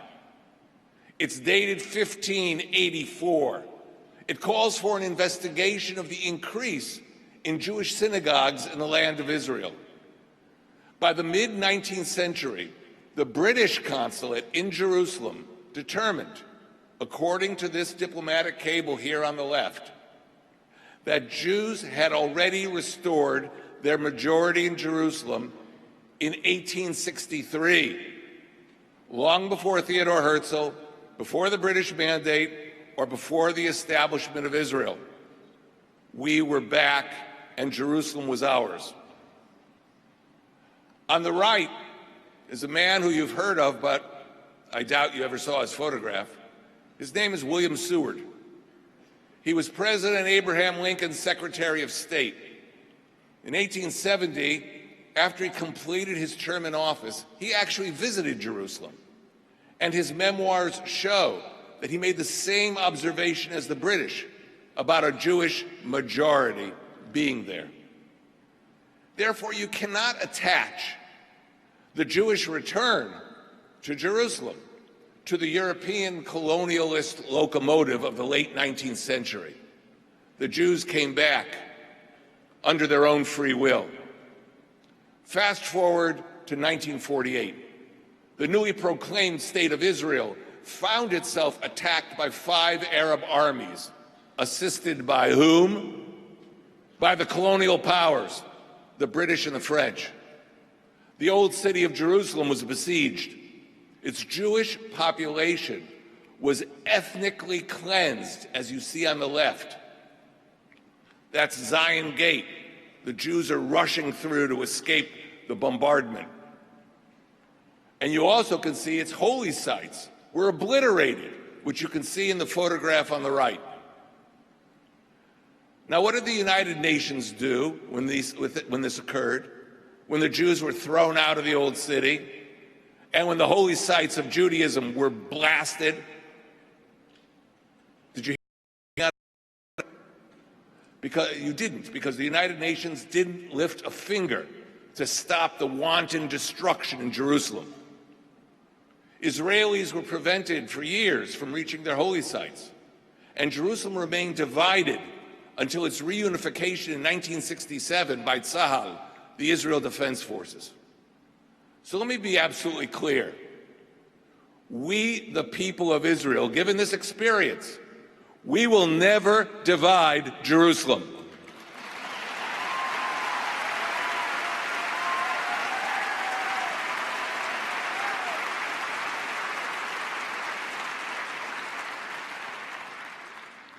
Today, the threats to religious freedom have not ended. Across the Middle East, the holy sites of all the great faiths are under a new assault by the forces of jihad. In Afghanistan, 2,000-year-old Buddhist statues were obliterated by the Taliban. In Syria, the legacies of thousands of years destroyed by ISIS. In Egypt, Coptic churches and cathedrals burned, their worshippers killed. This isn't from the Middle Ages. This is from now. Across the entire region, Christians are persecuted and driven from their homes. Even mosques are destroyed by the same violent intolerance. Right next to Israel, joint units of the Palestinian Fatah and Hamas invaded the Church of the Nativity in Bethlehem in 2002, which you see here, desecrating it and taking its clergy hostage. One of them put up a sign to the Israeli soldiers, "Please help." Here you see the tomb of the biblical Joseph in Nablus, which was overrun in 2000 by mobs carrying hammers and crowbars to dismantle it. Those mobs included members of the Palestinian security forces. What is clear today, more than ever, is that the only force that will protect Jerusalem for all the great faiths is the modern state of Israel, which has not forgotten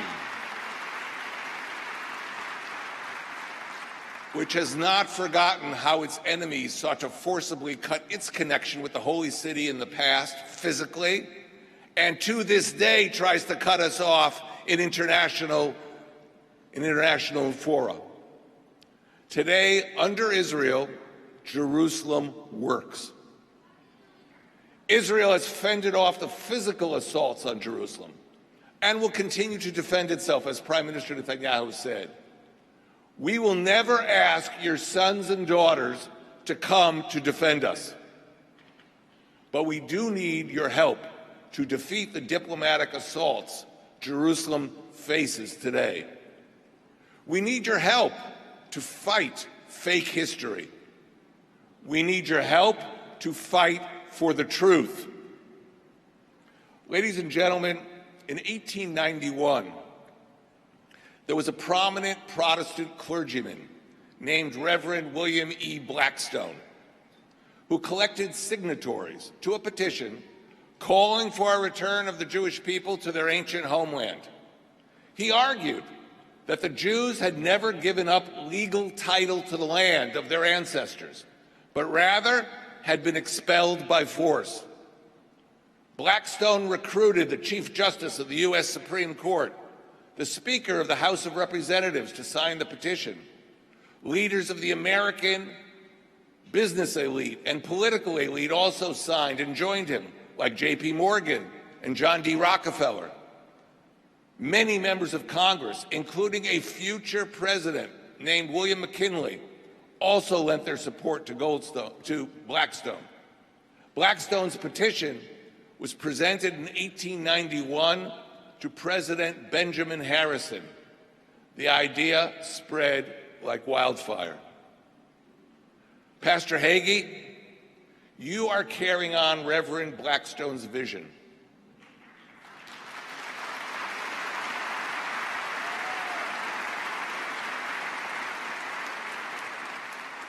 And what we see here exceeds his wildest dreams. But what popularized your vision is a simple point. The founding fathers of this country, the United States of America, read the Bible.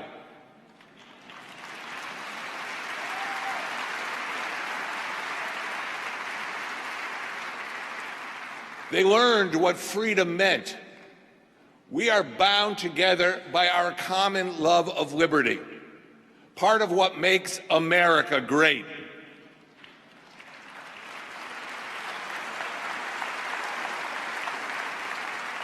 And it is a love which must be based on truth. Israel's ancestors fought for the freedom of Jerusalem, as the coin from the Bar Kokhba revolt attests.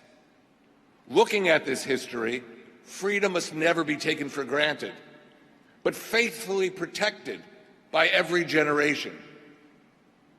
That is what America has done, and that is what we, the people of Israel, will do. Thank you.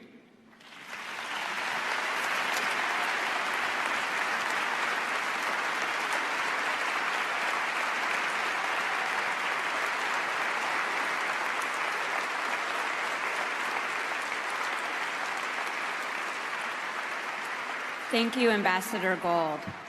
It is now my distinct pleasure to introduce Malcolm Hoenlein, the Executive Vice Chairman of the Conference of Presidents of Major American Jewish Organizations, the coordinating body of 50 national Jewish organizations. For many years, Malcolm has been CUFI's close ally and friend, joining us in Washington for our annual summit time and time again. For those of you who it is your first, second, third, fourth, 14th summit, you will recognize Malcolm as one of the most articulate spokespeople for the State of Israel and a strong U.S.-Israel relationship. It is with great honor that I introduce Malcolm Hoenlein. Malcolm.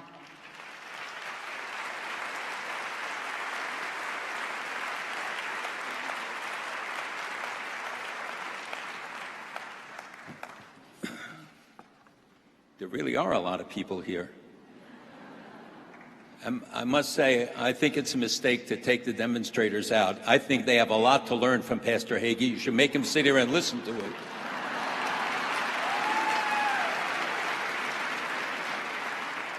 So I don't have much time because they say that somebody named Pence from Indiana wants to come and speak here.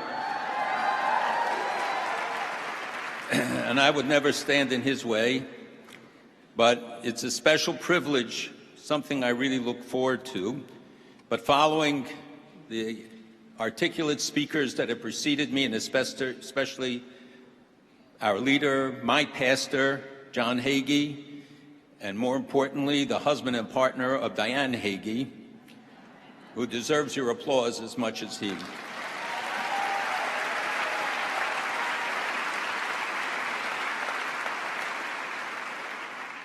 I heard the announcement about the fact that you've reached 7 million people. You know, the Bible says that God promises that 5 will chase 100 and 110,000. So there are 7 billion people on the run because of you.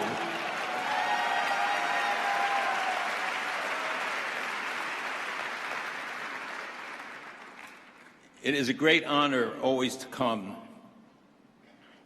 Pastor, you are the general, a 5-star general of this army, defending American values, the principles embodied in our founders, by our founding fathers in our foundational documents of the Judeo-Christian heritage, by standing with and for Israel so courageously without fear, no consequences, as you do every year, day in, day out. You are at the forefront of this battle, of the army of the right and righteous who are seated here before us. Together, we know that there is nothing you cannot achieve. You lead by example, by deed, not just by word. And your love of Israel is reciprocated by the people of Israel who feel the love for you and all of you. Pastor, how blessed we are to have you and all of you. And may God grant all of you many more years of leadership with your families and friends and supporters, with great success and great achievement. And may the 7 million double and triple and grow as the message spreads throughout our country and around the world. We stand with Israel forever.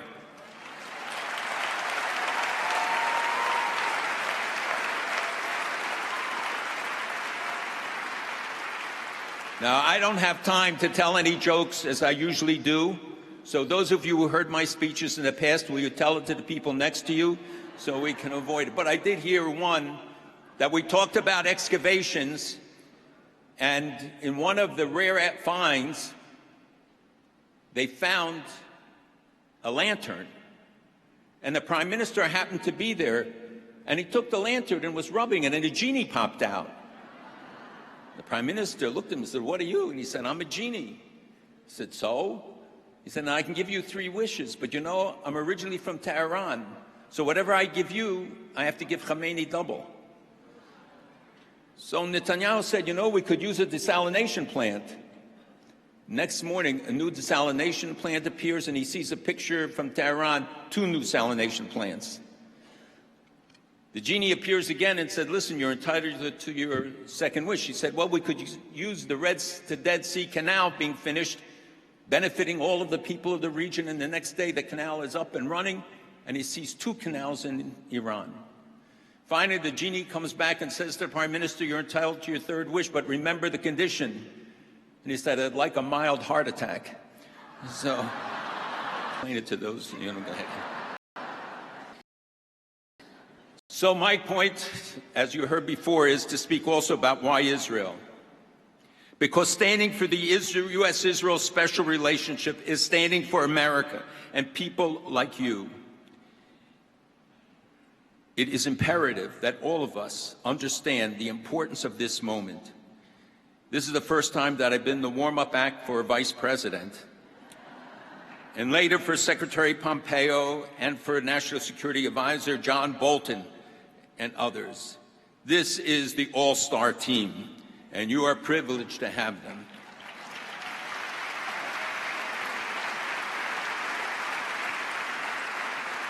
So I won't talk about the things I usually would with him hovering in the wings. It's sort of like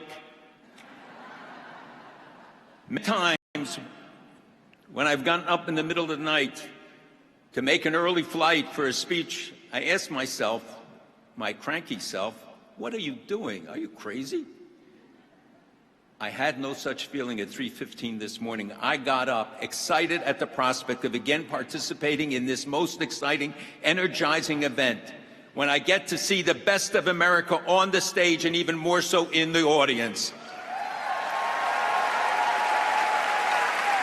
I come here to get my batteries charged and go away each year reassured that not only are we not alone, but there is a vast army of Americans of all kinds from every facet of society, from every part of our country, who love Israel and devoted to it, and assuring that the U.S.-Israel special relationship grows and grows and gets stronger, binding our countries forever.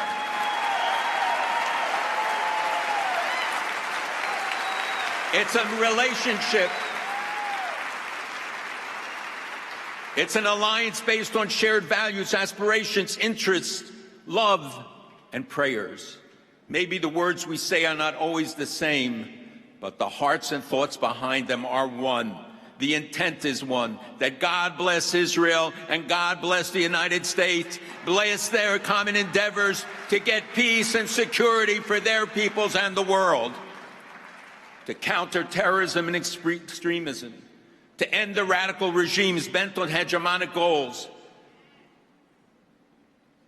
to see the manipulators and intimidators who distort and misrepresent, who often find an echo chambers on the internet, in the media, on our campuses, and sometimes in the halls of government and elsewhere. We have to stand against them. I know that I am looking at thousands of the best of America. The headlines tomorrow may not be reserved for the excitement of this event, but will probably be dedicated to the extremist few, to the Israel bashers. But the real story is being written here by you. You are writing the history of the past and the future. Because of what we do today, your gathering here today, what you do to follow up will determine the future for all of us. You know from my past speeches, I can't let you applaud too long because I'm not going to have time. But do applaud, that doesn't hurt. You know from my past speeches the importance I place on history to understanding what happened in the past as a guide to the future. We are facing today real challenges that will be with us and with future generations. So we have to look back to look forward.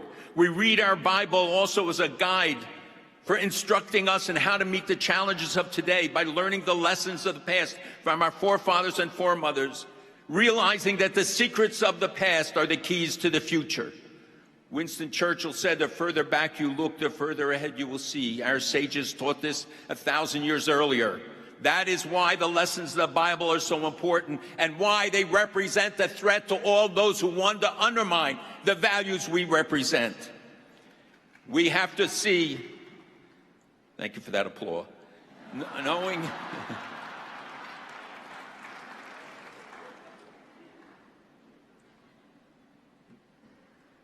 we see those who deny both biblical and historical truths, who denigrate whatever is not convenient for their distorted accounts, while we know that the survivors diminish every year, those who went through the Holocaust, and yet you see those who seek to deny or diminish the Holocaust, who use it as a political tool, not as a warning for us as to what societies can go down to, what people can resort to. What value is there in denying the numbers of the victims? What gain do they have? What purpose is served? What noble end is achieved? No, it is part of their ongoing effort to erase our past, to erase our future. There's no way to denigrate us more than by saying we have no past. We have no ties to Jerusalem, to Israel, even to events of 80 years ago.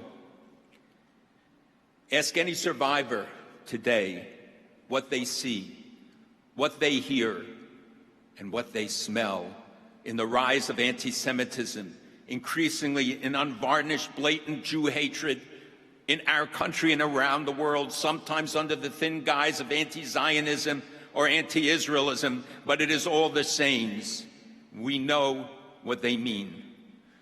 And our friends know that there is no distinction between BDS and Jew hatred. It's just dressed in a different garb. And we will not allow it to continue.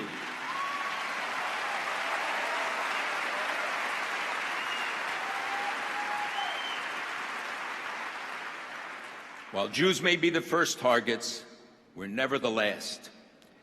Look at the numbers. 40% of European Jewish youth said that they have experienced an anti-Semitic attack. An 80% increase in New York City of hate crimes, 67% directed against Jews, 21% increase in California of hate crimes. 1 in 5 small businesses were said in a recent poll can discriminate against Jews on religious basis. In every country in Europe, 40%, 60%, 70% increases in anti-Semitic, anti-Jewish hatred. We cannot ignore it. We cannot close our eyes to it. The survivors call out to us. Listen to their warnings. Listen to what they have to say. But it is not just Jews. See the persecution of thousands of Christians, 11 killed every single day. It's intolerable and inexcusable, and we have to raise our voices to stop it now.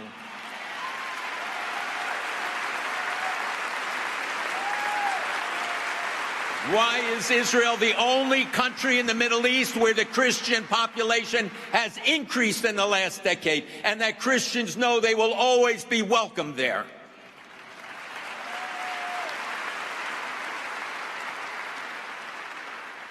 Why Israel? Because it is the refutation, it is the rebuttal to those who want to see the Jewish people disappear, who want to see our common history erased.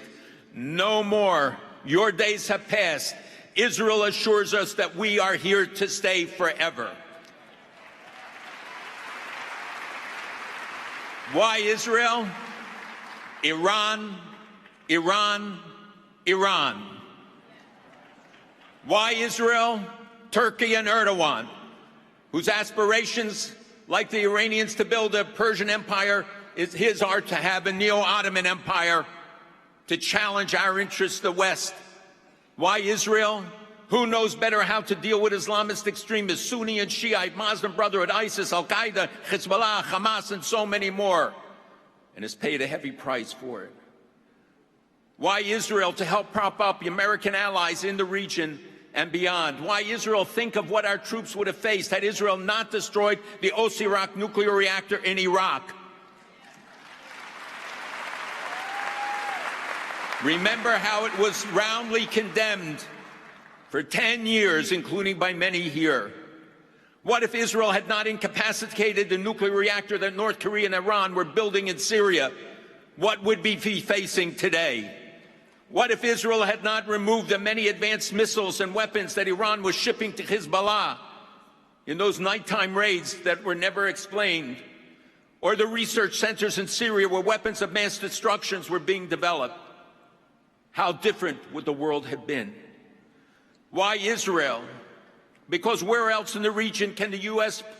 preposition $1 billion in arms and goods for emergency use by our troops and know for certain that they will be there when needed? Where else could thousands of U.S. troops join in exercises several times during the year, Marines, Air Force, Army, Navy, and know that both will benefit, that they work together with each other? You never see a story in the newspaper about these things because good news between the United States and Israel doesn't make headlines. They create facts.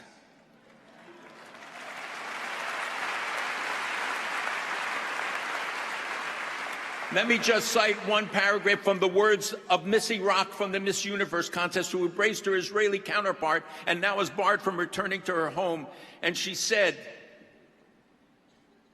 the issue between Arabs and Israelis goes beyond policy disagreements. It's deeply rooted in the belief systems taught in Muslim countries which are anti-Semitic. I watched the news and saw that Hamas fired nearly 700 rockets at Israeli civilians in one weekend, and yet there was no mention of it. Why do they not condemn Hamas for initiating the attacks? Instead, they only show those killed by the response in self-defense and blame Israel. Maybe she should be Secretary General of the UN.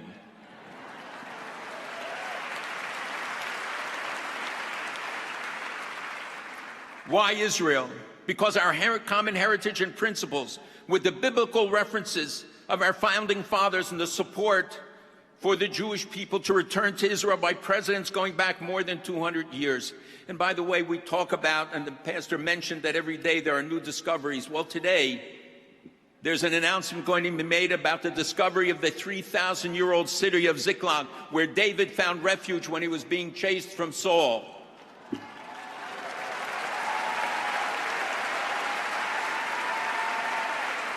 It's a myth. That's the reality.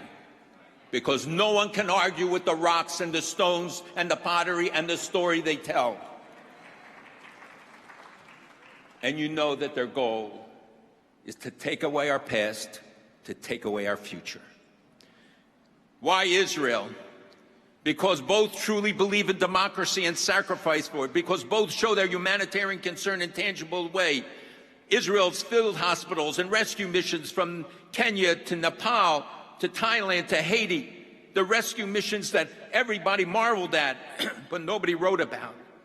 The 6,000 Syrians, many children, who were rescued and treated in Israeli hospitals after being wounded in the civil war in Syria. I went there in the middle of the night. I saw the Israeli soldiers who risked their lives crossing into Syria to rescue these children, to take them to hospitals, all paid for by Israel at a cost of hundreds of millions of dollars. Who writes of the tens of thousands from Gaza and the West Bank who go to Israeli hospitals and are barred now by the Palestinian Authority, who also charge them for getting in the queue unless you are a member of the Fatah elite. And yet, guess which country the World Health Organization chose to condemn this year? Just one. Oh, Iran? No. Libya? Mistake. Syria? Just Israel.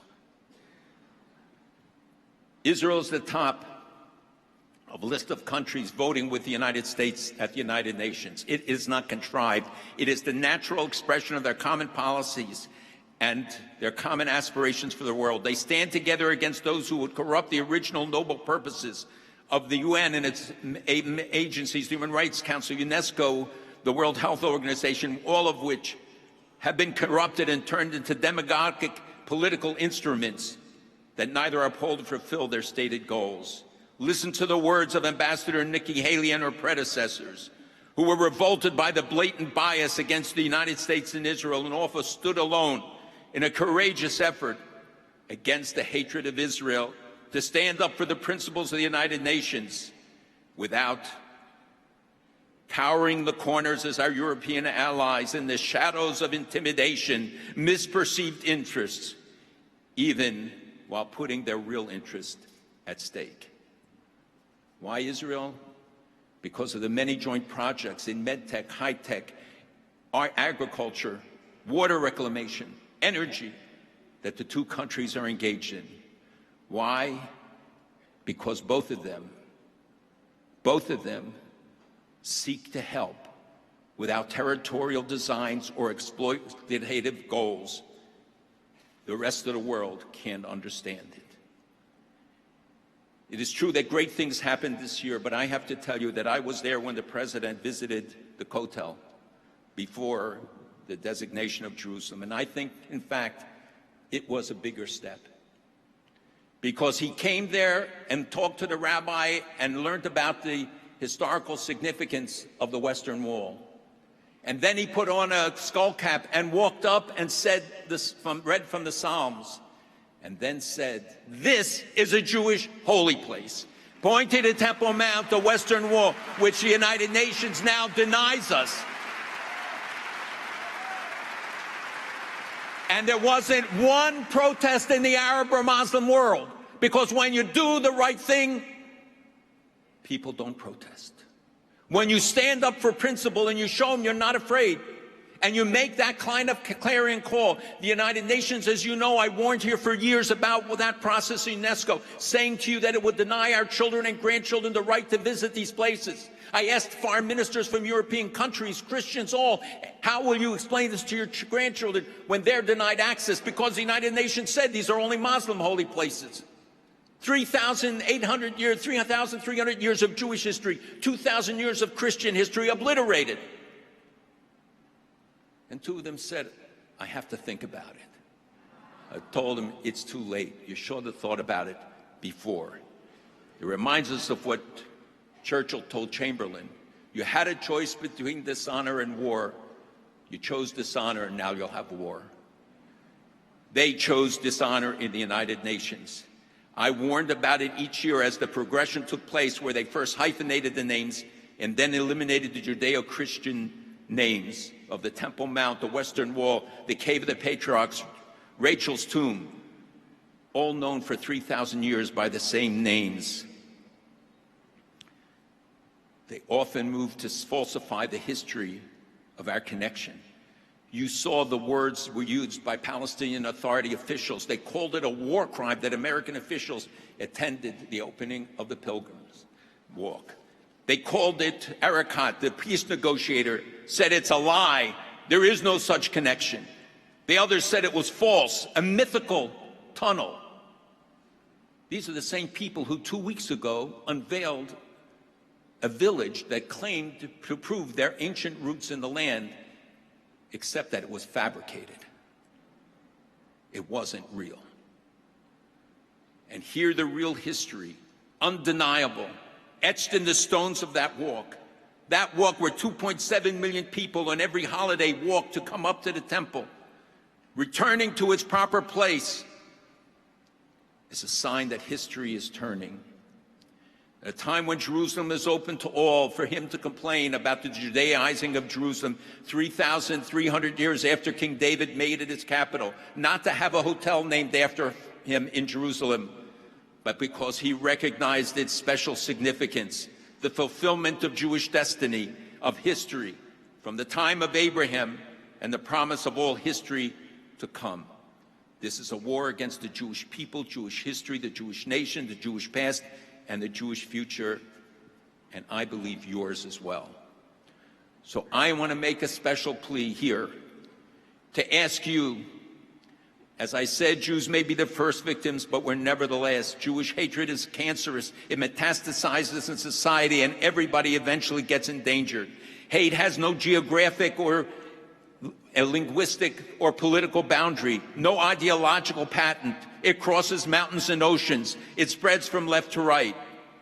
So no more crocodile tears over Jewish victims. No more memorials to Jewish dead. We want the world to stand up for the living Jewish people and a living, vibrant Jewish state now and forever.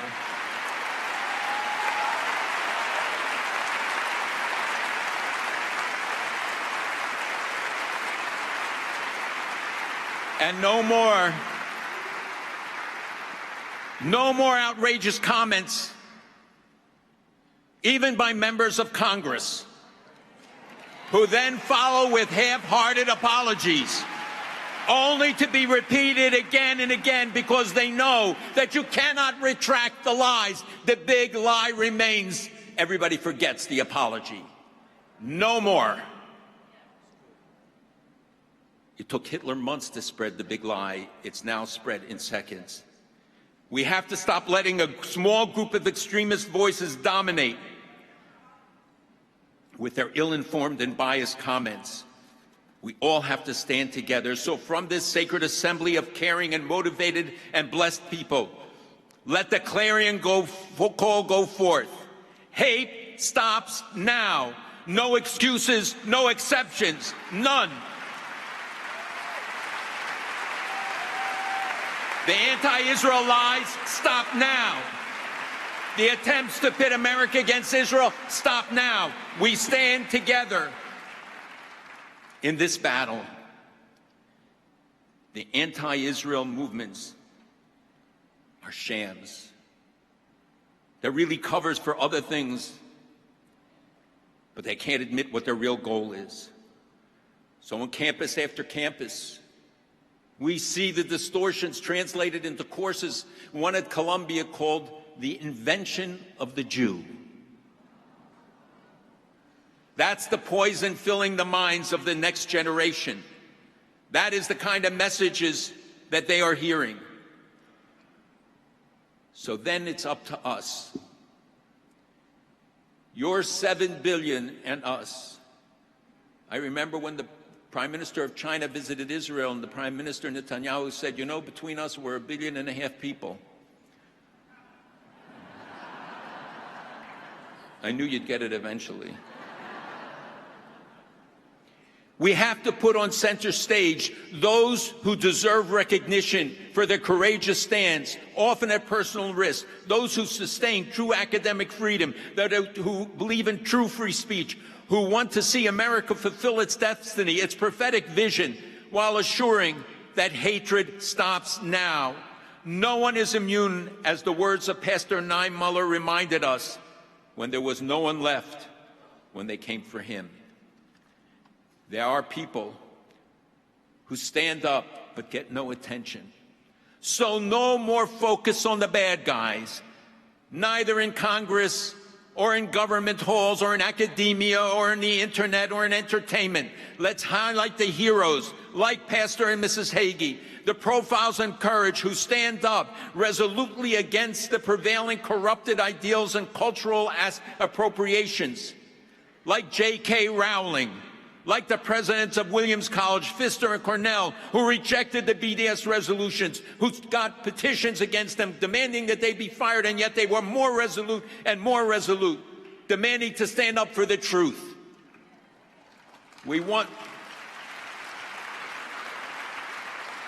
We should salute the governors of the 26 states that have adopted anti-BDS legislations and their legislators.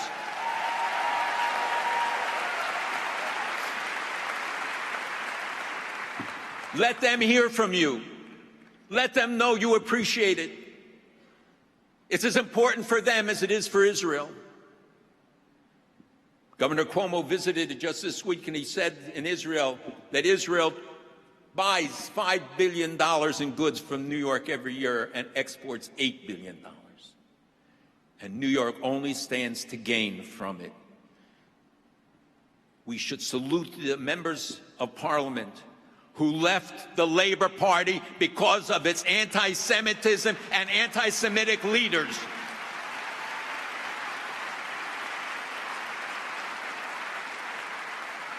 We should salute the Christian Zionists in South America who are pressing their governments to recognize Jerusalem. I was there, I saw them, I met with them. They are the salt of the earth and the best people you will meet. We should salute the Van Oats of Holland.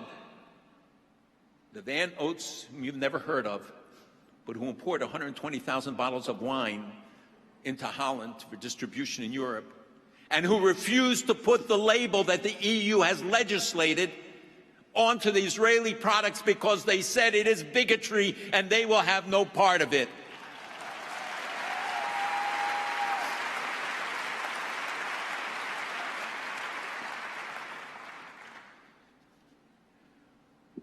The U.S. and Israel will stand together, I believe, forever, and especially in the challenging years ahead with the support of the American people across the nation and across the board. You know, in last week's Torah reading, it tells the story, for those of you who went to synagogue, that is. You didn't? Oh. In the previous weekend's Torah reading, it tells the story of the spies. And there you know that when they came back, they said we were like grasshoppers in their eyes. It doesn't say that the giants said it. They said it. Because that's how they perceive themselves. It isn't what the giants thought. And it's when we see ourselves as grasshoppers, we lose. When we see ourselves as the giants, we win. You are the giants. You stand up for the right things. Now is the time. No more grasshoppers.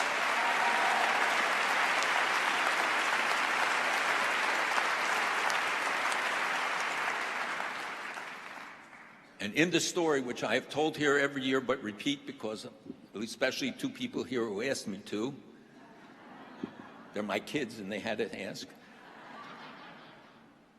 You know, in the story of the scouts, you shouldn't say spies in Washington these days. You'll have a report written about you right away and everything, you know. How many of you can name the 10 who came back with a negative report? How many of you can name the 2 who came back with a positive report?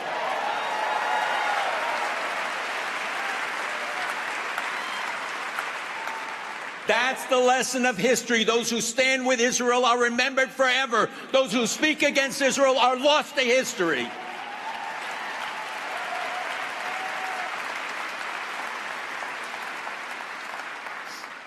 Anger and fear don't serve us. We must use our energies to construct while they destruct. We will decide the futures, not let others determine it for us. No more grasshoppers.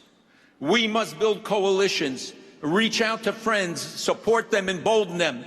At a time of such divisiveness, we will be those who bring people together. We will assert our legitimacy, our relevance, our validity, our meaningfulness to a younger generation who are in search. Their minds will be filled. The question is, who will fill them? A radical member of Congress? An extremist professor? Or the biblical message, the traditional message, the age-old message of the Judeo-Christian heritage, which can provide all the answers when it's given to them. Young people, as you know today, are subject to a lot of pressures. But as the country song goes, when you don't believe in something, you fall for anything. We have to make sure that they believe in something. And we have to give it to them in their terms and in their media, which means we have to go on the internet and the social media and communicate to them. Even the words don't mean the same things anymore. The power in this room, of this movement, of the people who are gathered here, of this alliance of support for the U.S.-Israel relationship can overcome all the obstacles by our working together, enlisting all we can to our common effort.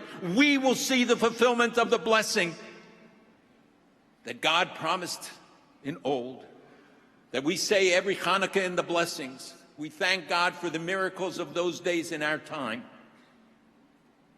the miracles of the few overcoming the many, the righteous overcoming the evil, the few overcoming the pure overcoming the impure. That's what CUFI is about. That's what this alliance is about. And we will see those glorious days when this prophecy is fulfilled by virtue of our standing up, speaking out courageously, and promising no more grasshoppers.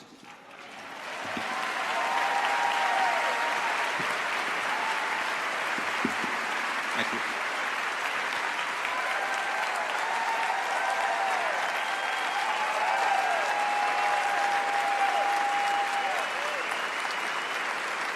Growing up in Indiana, surrounded by good, hard-working Hoosiers, Vice President Pence always knew that he needed to give back to the state and the country that had given him so much. In 2000, he launched a successful bid for his local congressional seat, entering the United States House of Representatives at the age of 40. The people of East Central Indiana elected Vice President Pence 6 times to represent them in Congress. His colleagues quickly recognized his leadership ability and unanimously elected him to serve as chairman of the House Republican Study Committee and House Republican Conference chairman. In 2013, Vice President Pence left the nation's capital when Hoosiers elected him the 50th governor of Indiana. The American people elected President Donald Trump and Vice President Pence on November 8, 2016. President Donald Trump and Vice President Pence entered office on January 20th, 2017.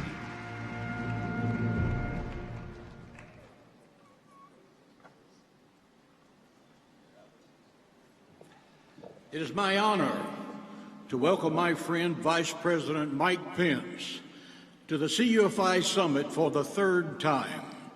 Since being elected Vice President,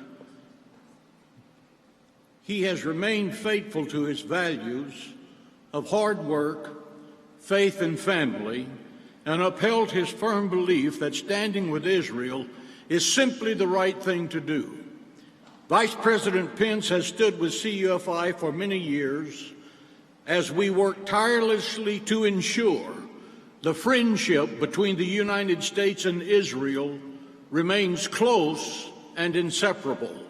Ladies and gentlemen, will you please stand and give a warm welcome to a consistent and faithful friend, the 45th Vice President of the United States, Mike Pence.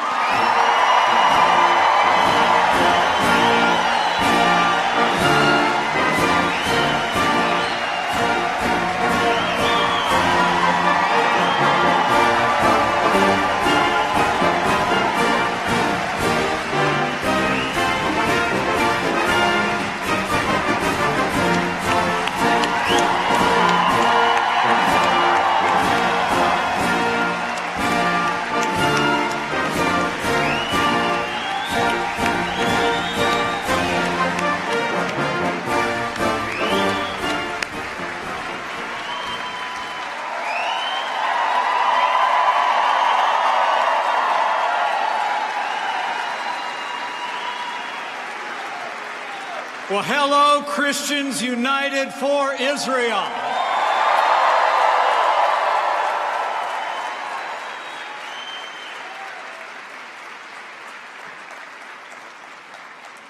Thank you for that warm welcome. Welcome back to our nation's capital for this Washington summit. It is a great honor to be with you all and with, I know, millions around the country that are looking on. To Pastor John Hagee, my thanks for your leadership and your ministry. It has made a difference for America and for Israel. To my friend Gary Bauer, who runs the Washington office for CUFI, to the thousands of pro-Israel Americans who are gathered here and all those looking on, you know, since the founding of this nation, a founding that we just celebrated a few short days ago, the people of Israel have been at the very heart of the American people. And all of you gathered here and the 6 million that you represent across this country continue this great tradition with Christians United for Israel, the largest pro-Israel grassroots organization in the world.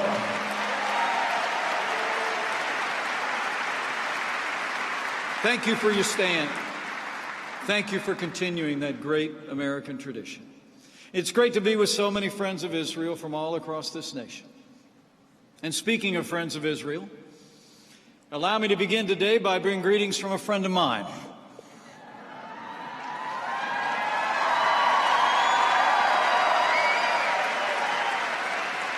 And a man that history has already proven to be the greatest friend of the Jewish people and the state of Israel ever to sit in the Oval Office. I bring greetings from the 45th President of the United States of America, President Donald Trump.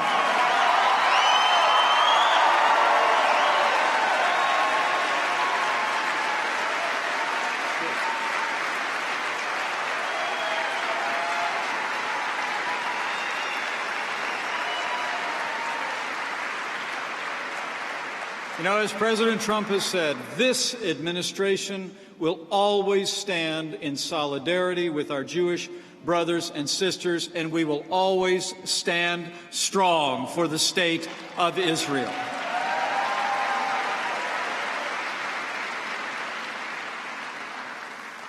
You know, I've gotten to know this president over the last 3 years that we've served together since he asked me to join this team, and I have to tell you, he's a man of action. And he's a man of his word. He says what he means, and he means what he says. And from the very first day of this administration, President Donald Trump has been keeping the promises that he made to the American people at home and abroad. It's true. I mean, think about it. President Trump said we revive the American economy, and with the strong support of Republicans in Congress, we cut taxes, rolled back regulation, unleashed American energy. And since Election Day, businesses large and small have created more than 6 million new jobs, including more than 250,000 jobs in the last month alone. Wages are up. The stock market is soaring, and the unemployment rate across this country is a near 50-year low. And this president said he would rebuild our military. And President Donald Trump has already signed the largest increase in our national defense since the days of Ronald Reagan.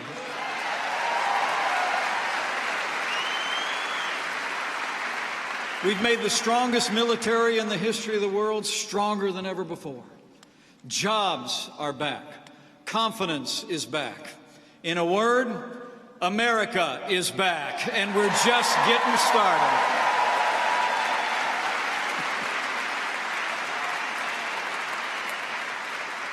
And I'm proud to report, with that renewed American strength, the United States is once again embracing our role as leader of the free world.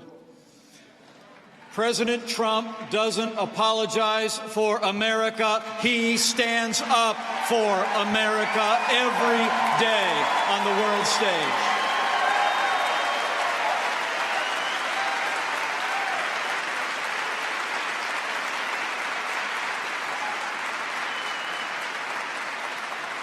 And under this president's leadership, we're standing with our allies and we're standing up to our enemies.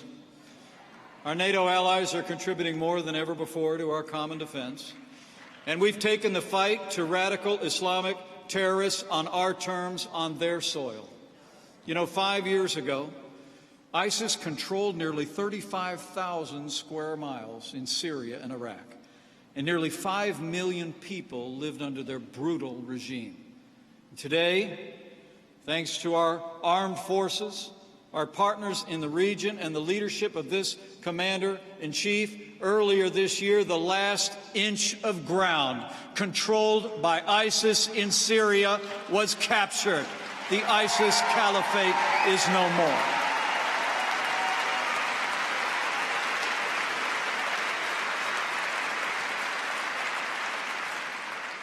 And finally, under President Donald Trump, if the world knows nothing else, the world knows this: America stands with Israel.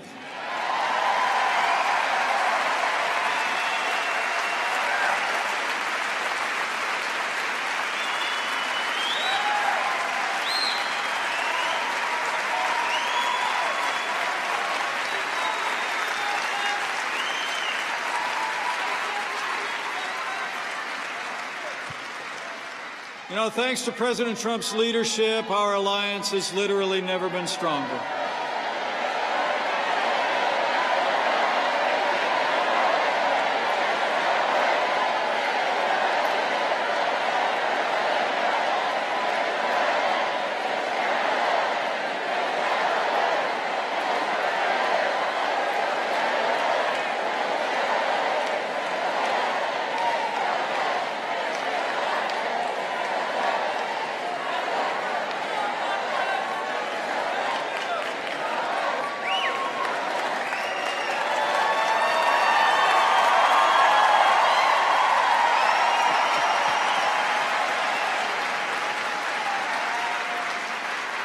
Welcome back to Washington, D.C. You know, thanks to this president's leadership, it's true, our alliance with Israel has never been stronger.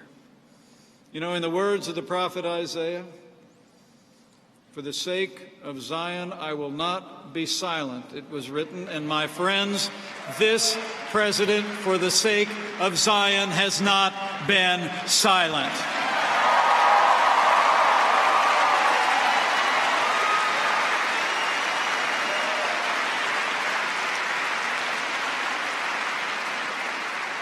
I mean, think about it. President Trump promised that Israel would have the resources and tools to defend itself by itself. And under his leadership, American support for the security of the State of Israel has never been stronger. And the military of the State of Israel is stronger than ever before.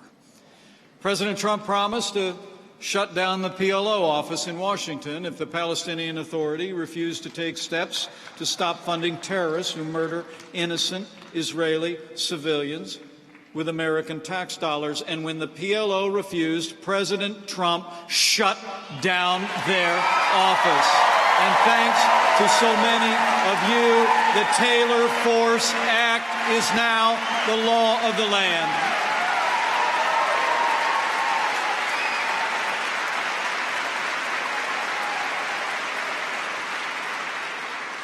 The President also promised to confront anti-Semitism on the world stage and see to it that America would no longer allow the United Nations to be a forum for invective against Israel. And last summer, this president withdrew the United States from the so-called Human Rights Council at the UN, and 2 months later, President Trump ended all U.S. contributions to UNRWA.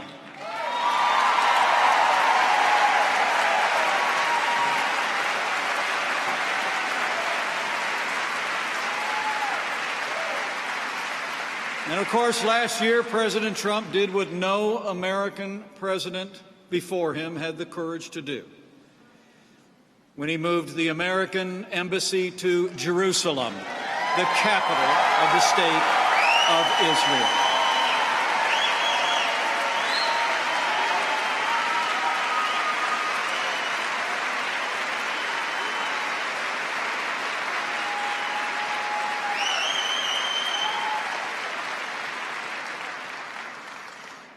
You know, it's amazing to think I was there when that decision was being made and being processed. And to say that everyone in the world opposed the president's decision to recognize Jerusalem as the capital of Israel and to move our embassy there, to say that everyone in the world was against it would be an understatement. But President Trump is a man of his word, and he kept his word to the American people when he recognized Jerusalem is the eternal capital of the state of Israel and moved our embassy there.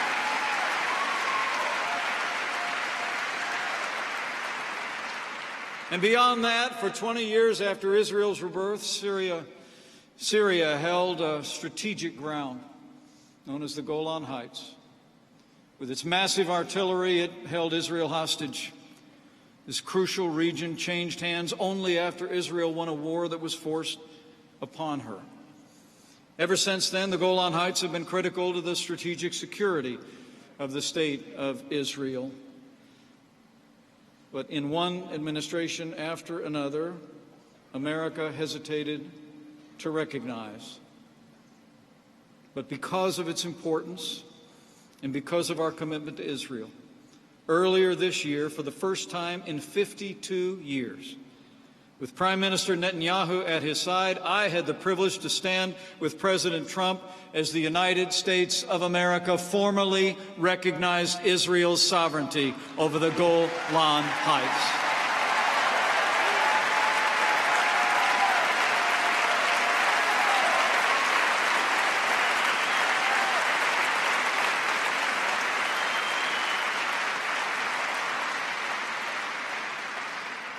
Our president made all these decisions, keeping his word to the American people. He made them in the best interests of our nation. But I want to assure all of you here that this president also believed they were in the best interest of peace, because a lasting peace can only be built on a foundation of truth. So we pray for the peace of Jerusalem, that those who love her will be secure. And even as we pray, we will work for peace. President Trump is committed to finding a path that can lead to a true, just, and lasting peace for Israel, the Palestinians, and all the peoples of the region. For peace to be lasting and to be real, it must be negotiated. But peace can only be negotiated with partners who are committed to peace. Hamas is a terrorist organization that seeks the destruction of Israel, and the United States will never negotiate with terrorist Hamas.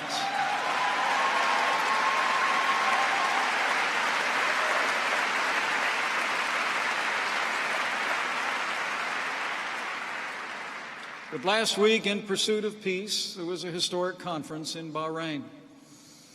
After more than 2 years of painstaking efforts, the president's extraordinary Middle East peace team, led by Jared Kushner, unveiled a new vision of how the Palestinian people could be empowered to build a prosperous, vibrant, and peaceful society if they choose peace over war. Now, I know the cynics out there say the president's dreams for peace are too big, that his hopes are too high, but it was none other than David Ben-Gurion, Israel's first prime minister, who said, and I quote, "Anyone who doesn't believe in miracles around these parts isn't a realist. So we will keep dreaming and keep working for peace."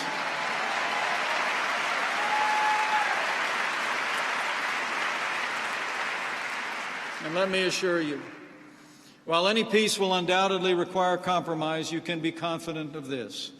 The United States of America will never compromise the safety and security of the Jewish state of Israel.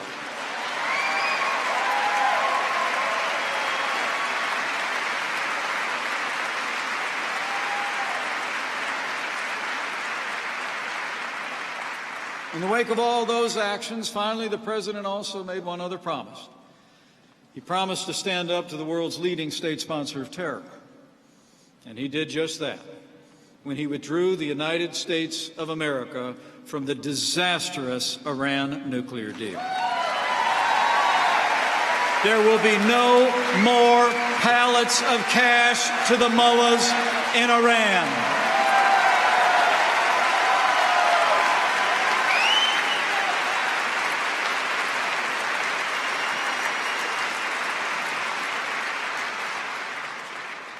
Pastor Hagee mentioned that I served in the Congress of the United States. I was on the Foreign Affairs Committee.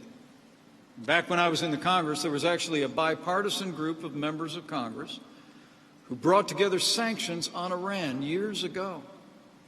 Those sanctions were isolating a regime that was and bringing tremendous pressure on it. But in 2015, we all remember, the Iran nuclear deal was signed. All of that pressure went away. The previous administration's so-called deal didn't prevent Iran from obtaining a nuclear weapon. It simply delayed it for roughly a decade. In exchange, the deal gave away billions of dollars in cash and sanctions relief that Iran has used to fund more terrorist attacks on innocents across the region. President Trump withdrew from the Iran nuclear deal, and we have reimposed every last sanction that was lifted. And under this president, we've implemented a maximum pressure campaign to change Iran's malign behavior and hold the regime accountable for its destructive actions. It's remarkable to think that as we speak, our actions are already having an effect.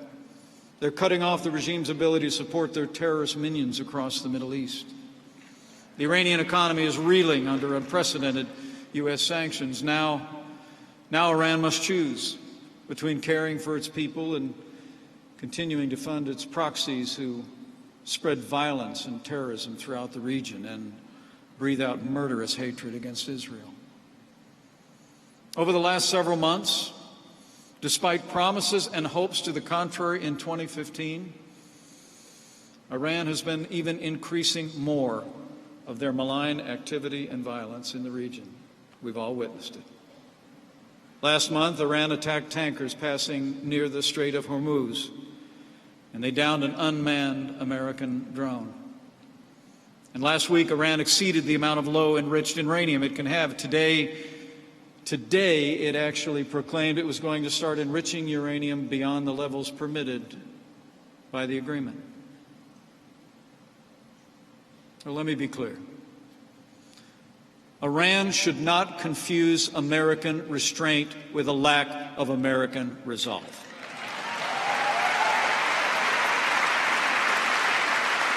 We hope for the best, but the United States of America and our military are prepared to protect our interests and protect our personnel and our citizens in the region. We will continue to oppose Iran's malign influence. We will continue to bring pressure on their economy. And under President Donald Trump, America will never allow Iran to obtain a nuclear weapon.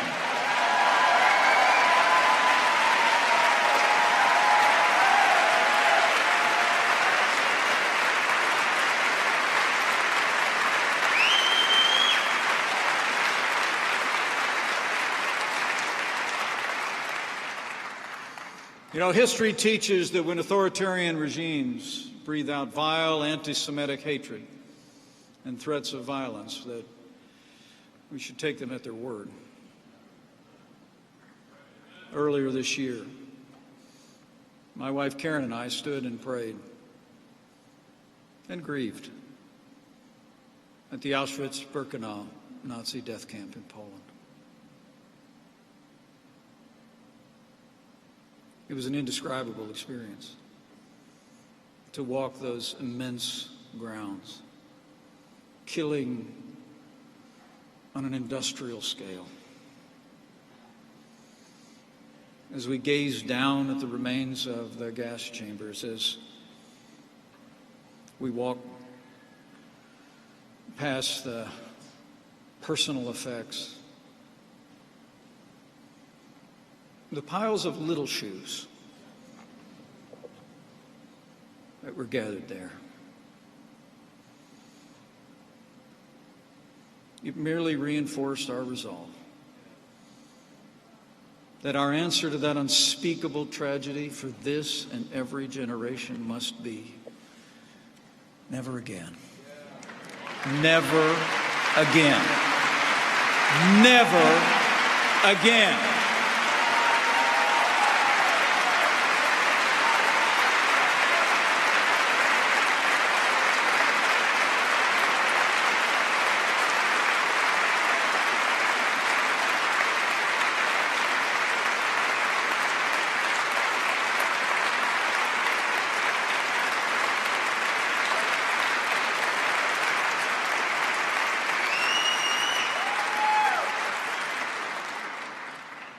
Israel was reborn of that resolve. And so we must, as Americans, maintain it. We can never allow the memory of those lost in the Holocaust to be forgotten by freedom-loving people around the world. We must teach our children and our children's children the truth of what happened. We must preserve the memory of those lost for future generations.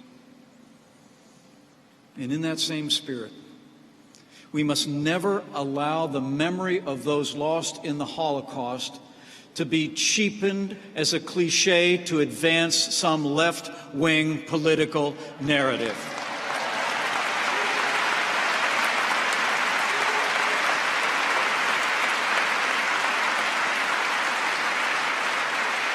But sadly,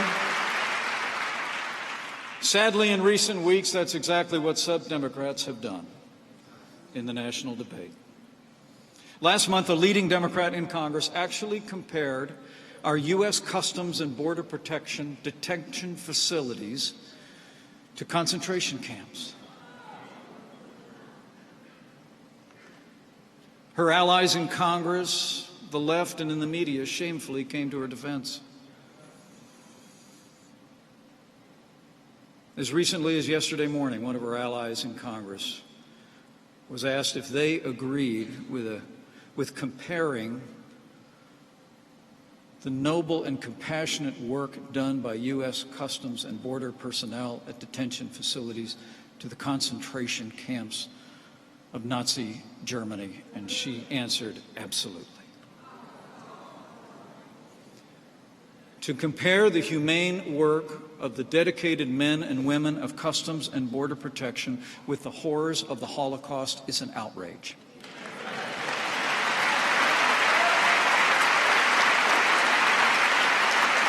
The Nazis took lives. American law enforcement save lives every day.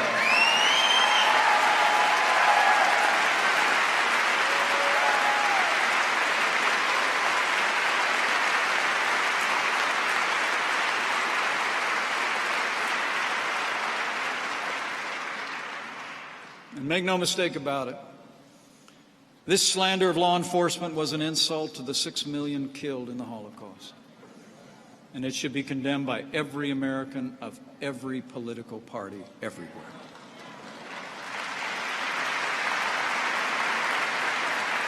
I promise you, President Donald Trump and I will always honor the memory of the victims of the Holocaust, and we will always honor the service of the brave men and women of law enforcement all across this country.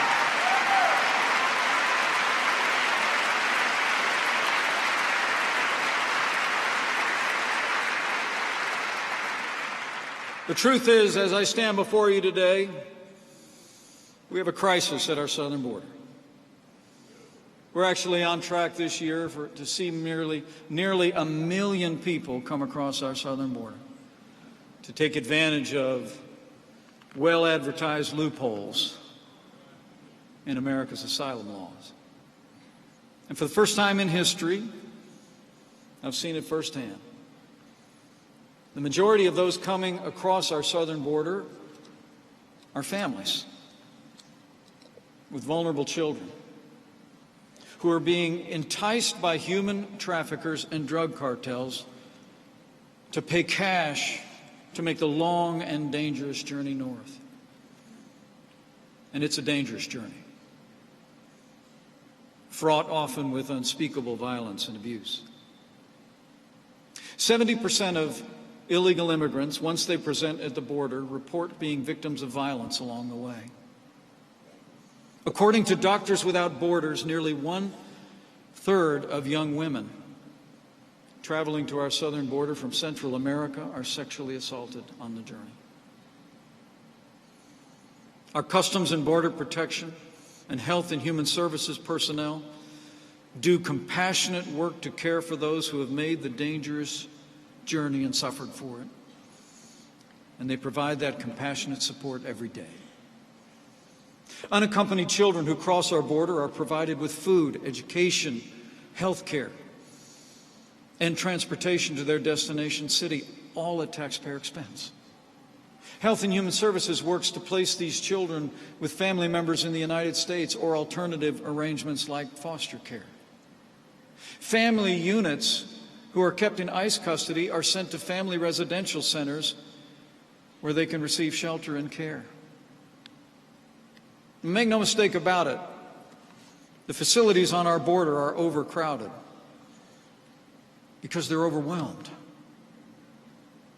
For the last 6 months, Democrats denied there was even a crisis at our border. They called it a manufactured crisis. Remember that? In so doing, they denied additional funding to care for the vulnerable families flowing across our southern border. And as I stand here today, they continue to refuse to close the loopholes used by human traffickers to exploit those vulnerable families.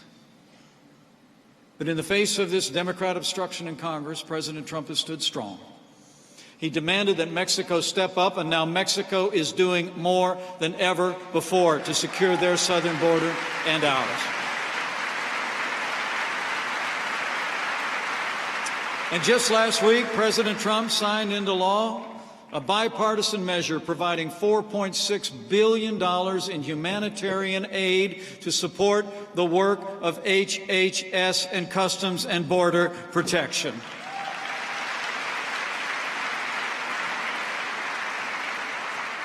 But you all deserve to know, the same members of Congress who had the gall to compare our detention facilities to concentration camps voted against providing additional humanitarian aid to the same facilities they denounced.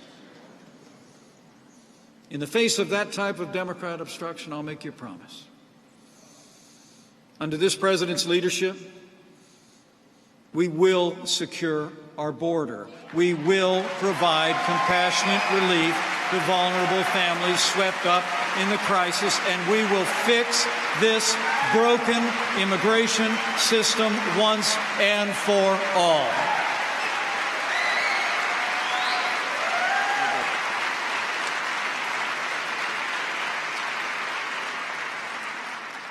So, men and women of Christians United for Israel, we've reached a decisive moment in history.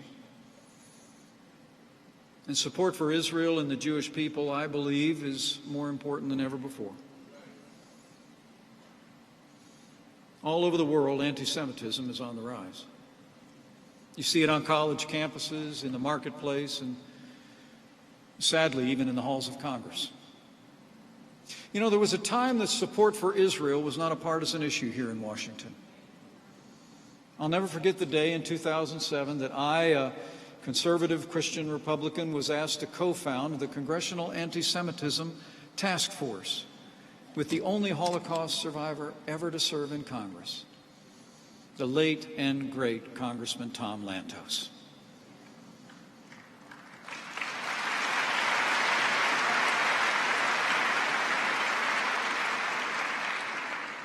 We formed that task force because of the broad consensus that existed in the Congress of support for Israel, support for the Jewish people, but how things have changed.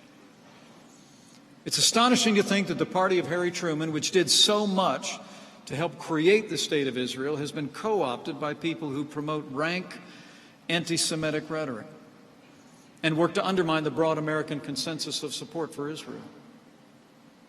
Recently, a freshman Democrat in Congress trafficked in repeated anti-Semitic tropes. We all remember them. She alleged that congressional support for Israel reflected an allegiance to a foreign country. She said that Israel had, and I quote, hypnotized the world.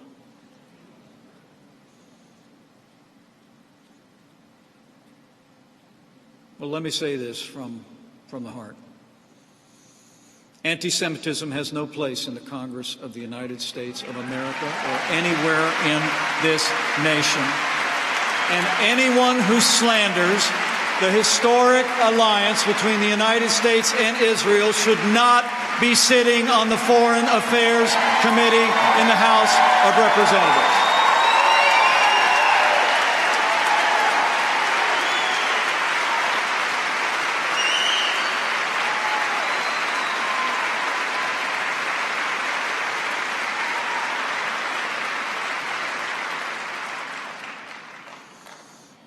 Maybe most astonishing of all, as we talk about how times have changed, the party that has been home to so many American Jews for so long recently couldn't even muster the votes to unequivocally condemn anti-Semitism in a resolution. I mean, that's why the work of Christians United for Israel is more important than ever before. And fortunately, CUFI is also bigger and more effective than ever before.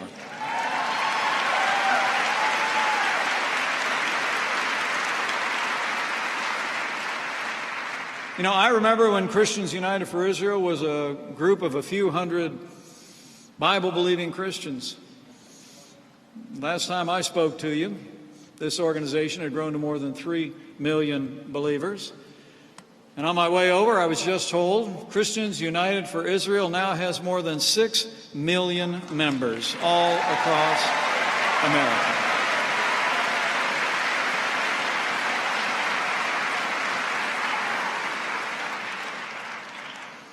You know, Karen and I have, she said 7 million.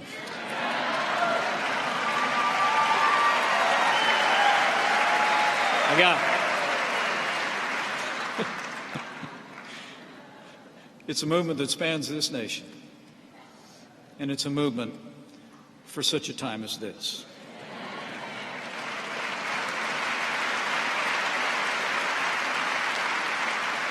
You know, Karen and I have always treasured our relationships with Christians United for Israel. In fact, we worked hand in hand with this organization back when I was governor of the state of Indiana.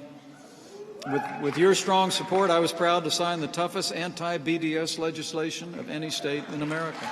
And I thank you for your support.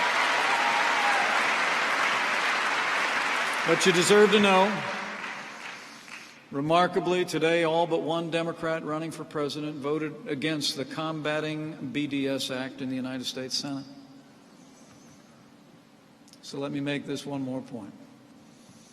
Anyone who aspires to the highest office in the land should not be afraid to stand with Israel.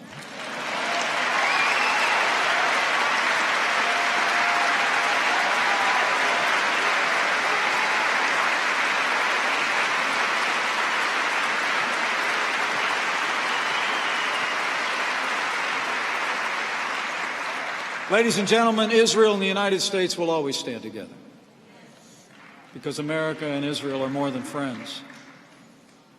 We're more than allies. The United States and Israel are family.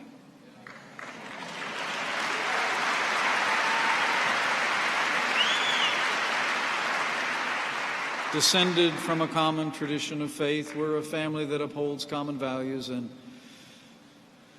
together we share a common destiny. You know, at the President's State of the Union speech this year, that bond came into high relief in the faces of two extraordinary men that the President introduced to the nation. One was a Jewish American hero, Sergeant Herman Zajcik, a veteran of D-Day and the Battle of the Bulge, a truly great American of the greatest generation. You know, last month we marked the 75th anniversary of D-Day, and we will never fail to honor the heroism of those who served in the greatest generation.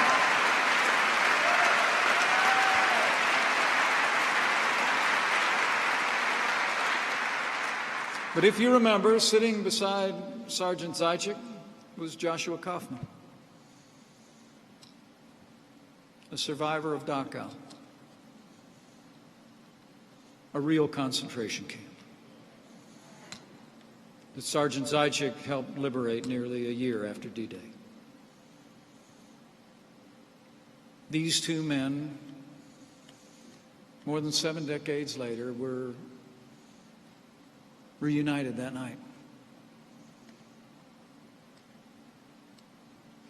United not just in their stories, but in our history and in our cause for freedom and justice. 75 years later, without a dry eye in the house, they stood together in the Congress of the United States. And in that relationship, a soldier and a survivor was a poignant reminder of the unbreakable bond between America and Israel. A bond that brings you all here today. But it was ultimately a bond of faith. I'm told before they left the Capitol that the Zajic family and the Kaufman family met for the first time. And Herman had his Bible with him. A Bible that he had when he was in service in the Army. They opened it together.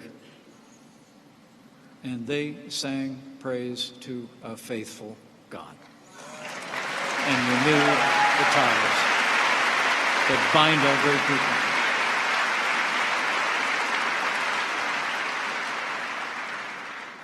That bond endured the horrors of war. It's endured through the decades. And it always will. So why Israel? We stand with Israel today for the same reason that Americans have always stood with Israel. We stand with Israel because her cause is our cause. Her values are our values. And her fight is our fight. We stand with Israel because we believe in right over wrong, in good over evil, in liberty over tyranny. And we stand with Israel because we cherish that ancient promise that Americans have always cherished throughout our history, that those who bless her will be blessed.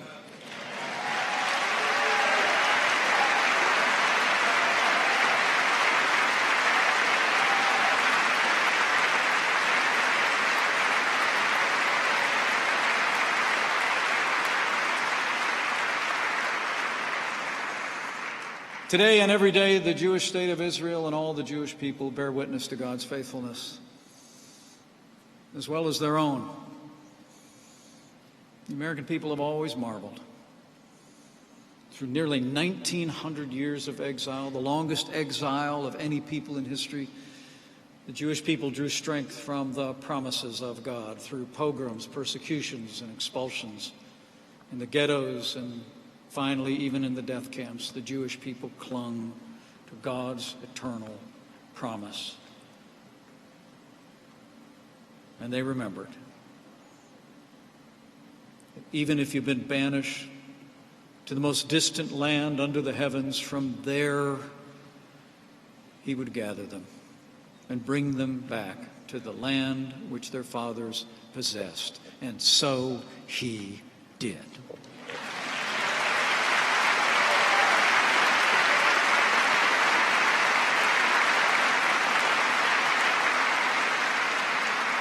And America was there. America was standing with the people of Israel every step of the way. Amazing to think, even in those darkest of times, he heard from heaven, his holy dwelling place, and they had faith. So it's on that basis I close today.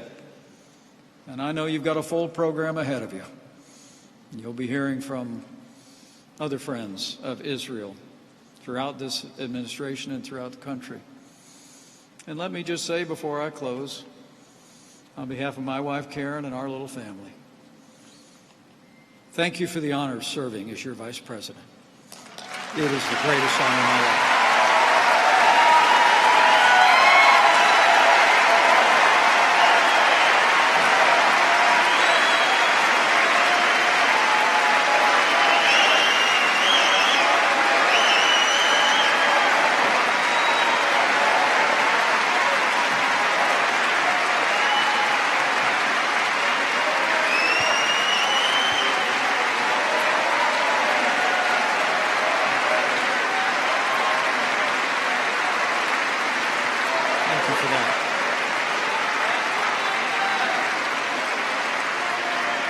It's deeply humbling to be with you today,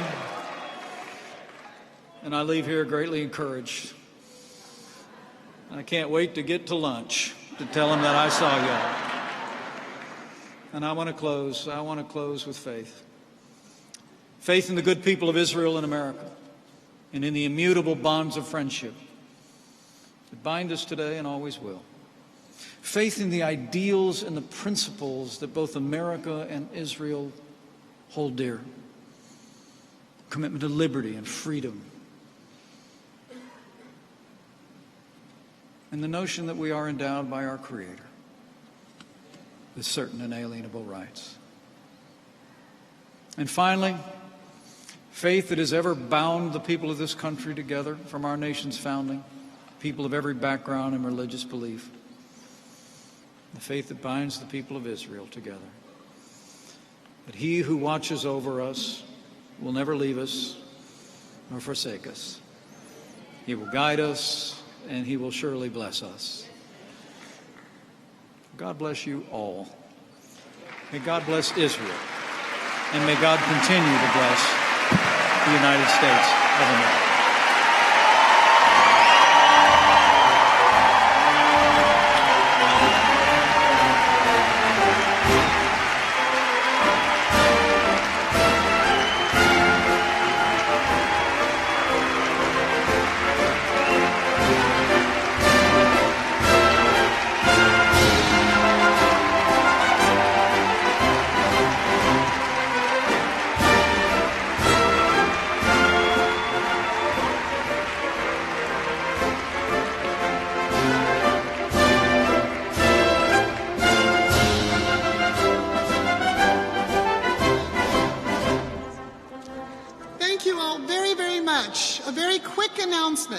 By the way, we thank the Vice President for leading our country with such dignity and with excellence. Thank you again, Mr. Vice President.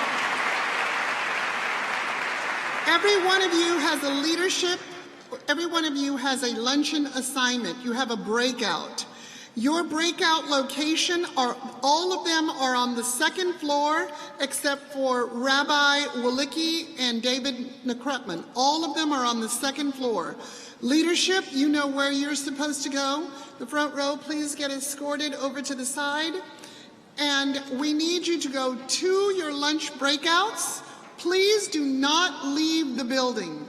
It will take you very long and you will miss the afternoon events. Do not leave the building. Go directly to your lunch breakouts. The location of your breakout is on your itinerary sheet that you received when you checked in. Please be back in your seats promptly at 1 o'clock. Thank you so much. And our staff is out there to help you as well. God bless you.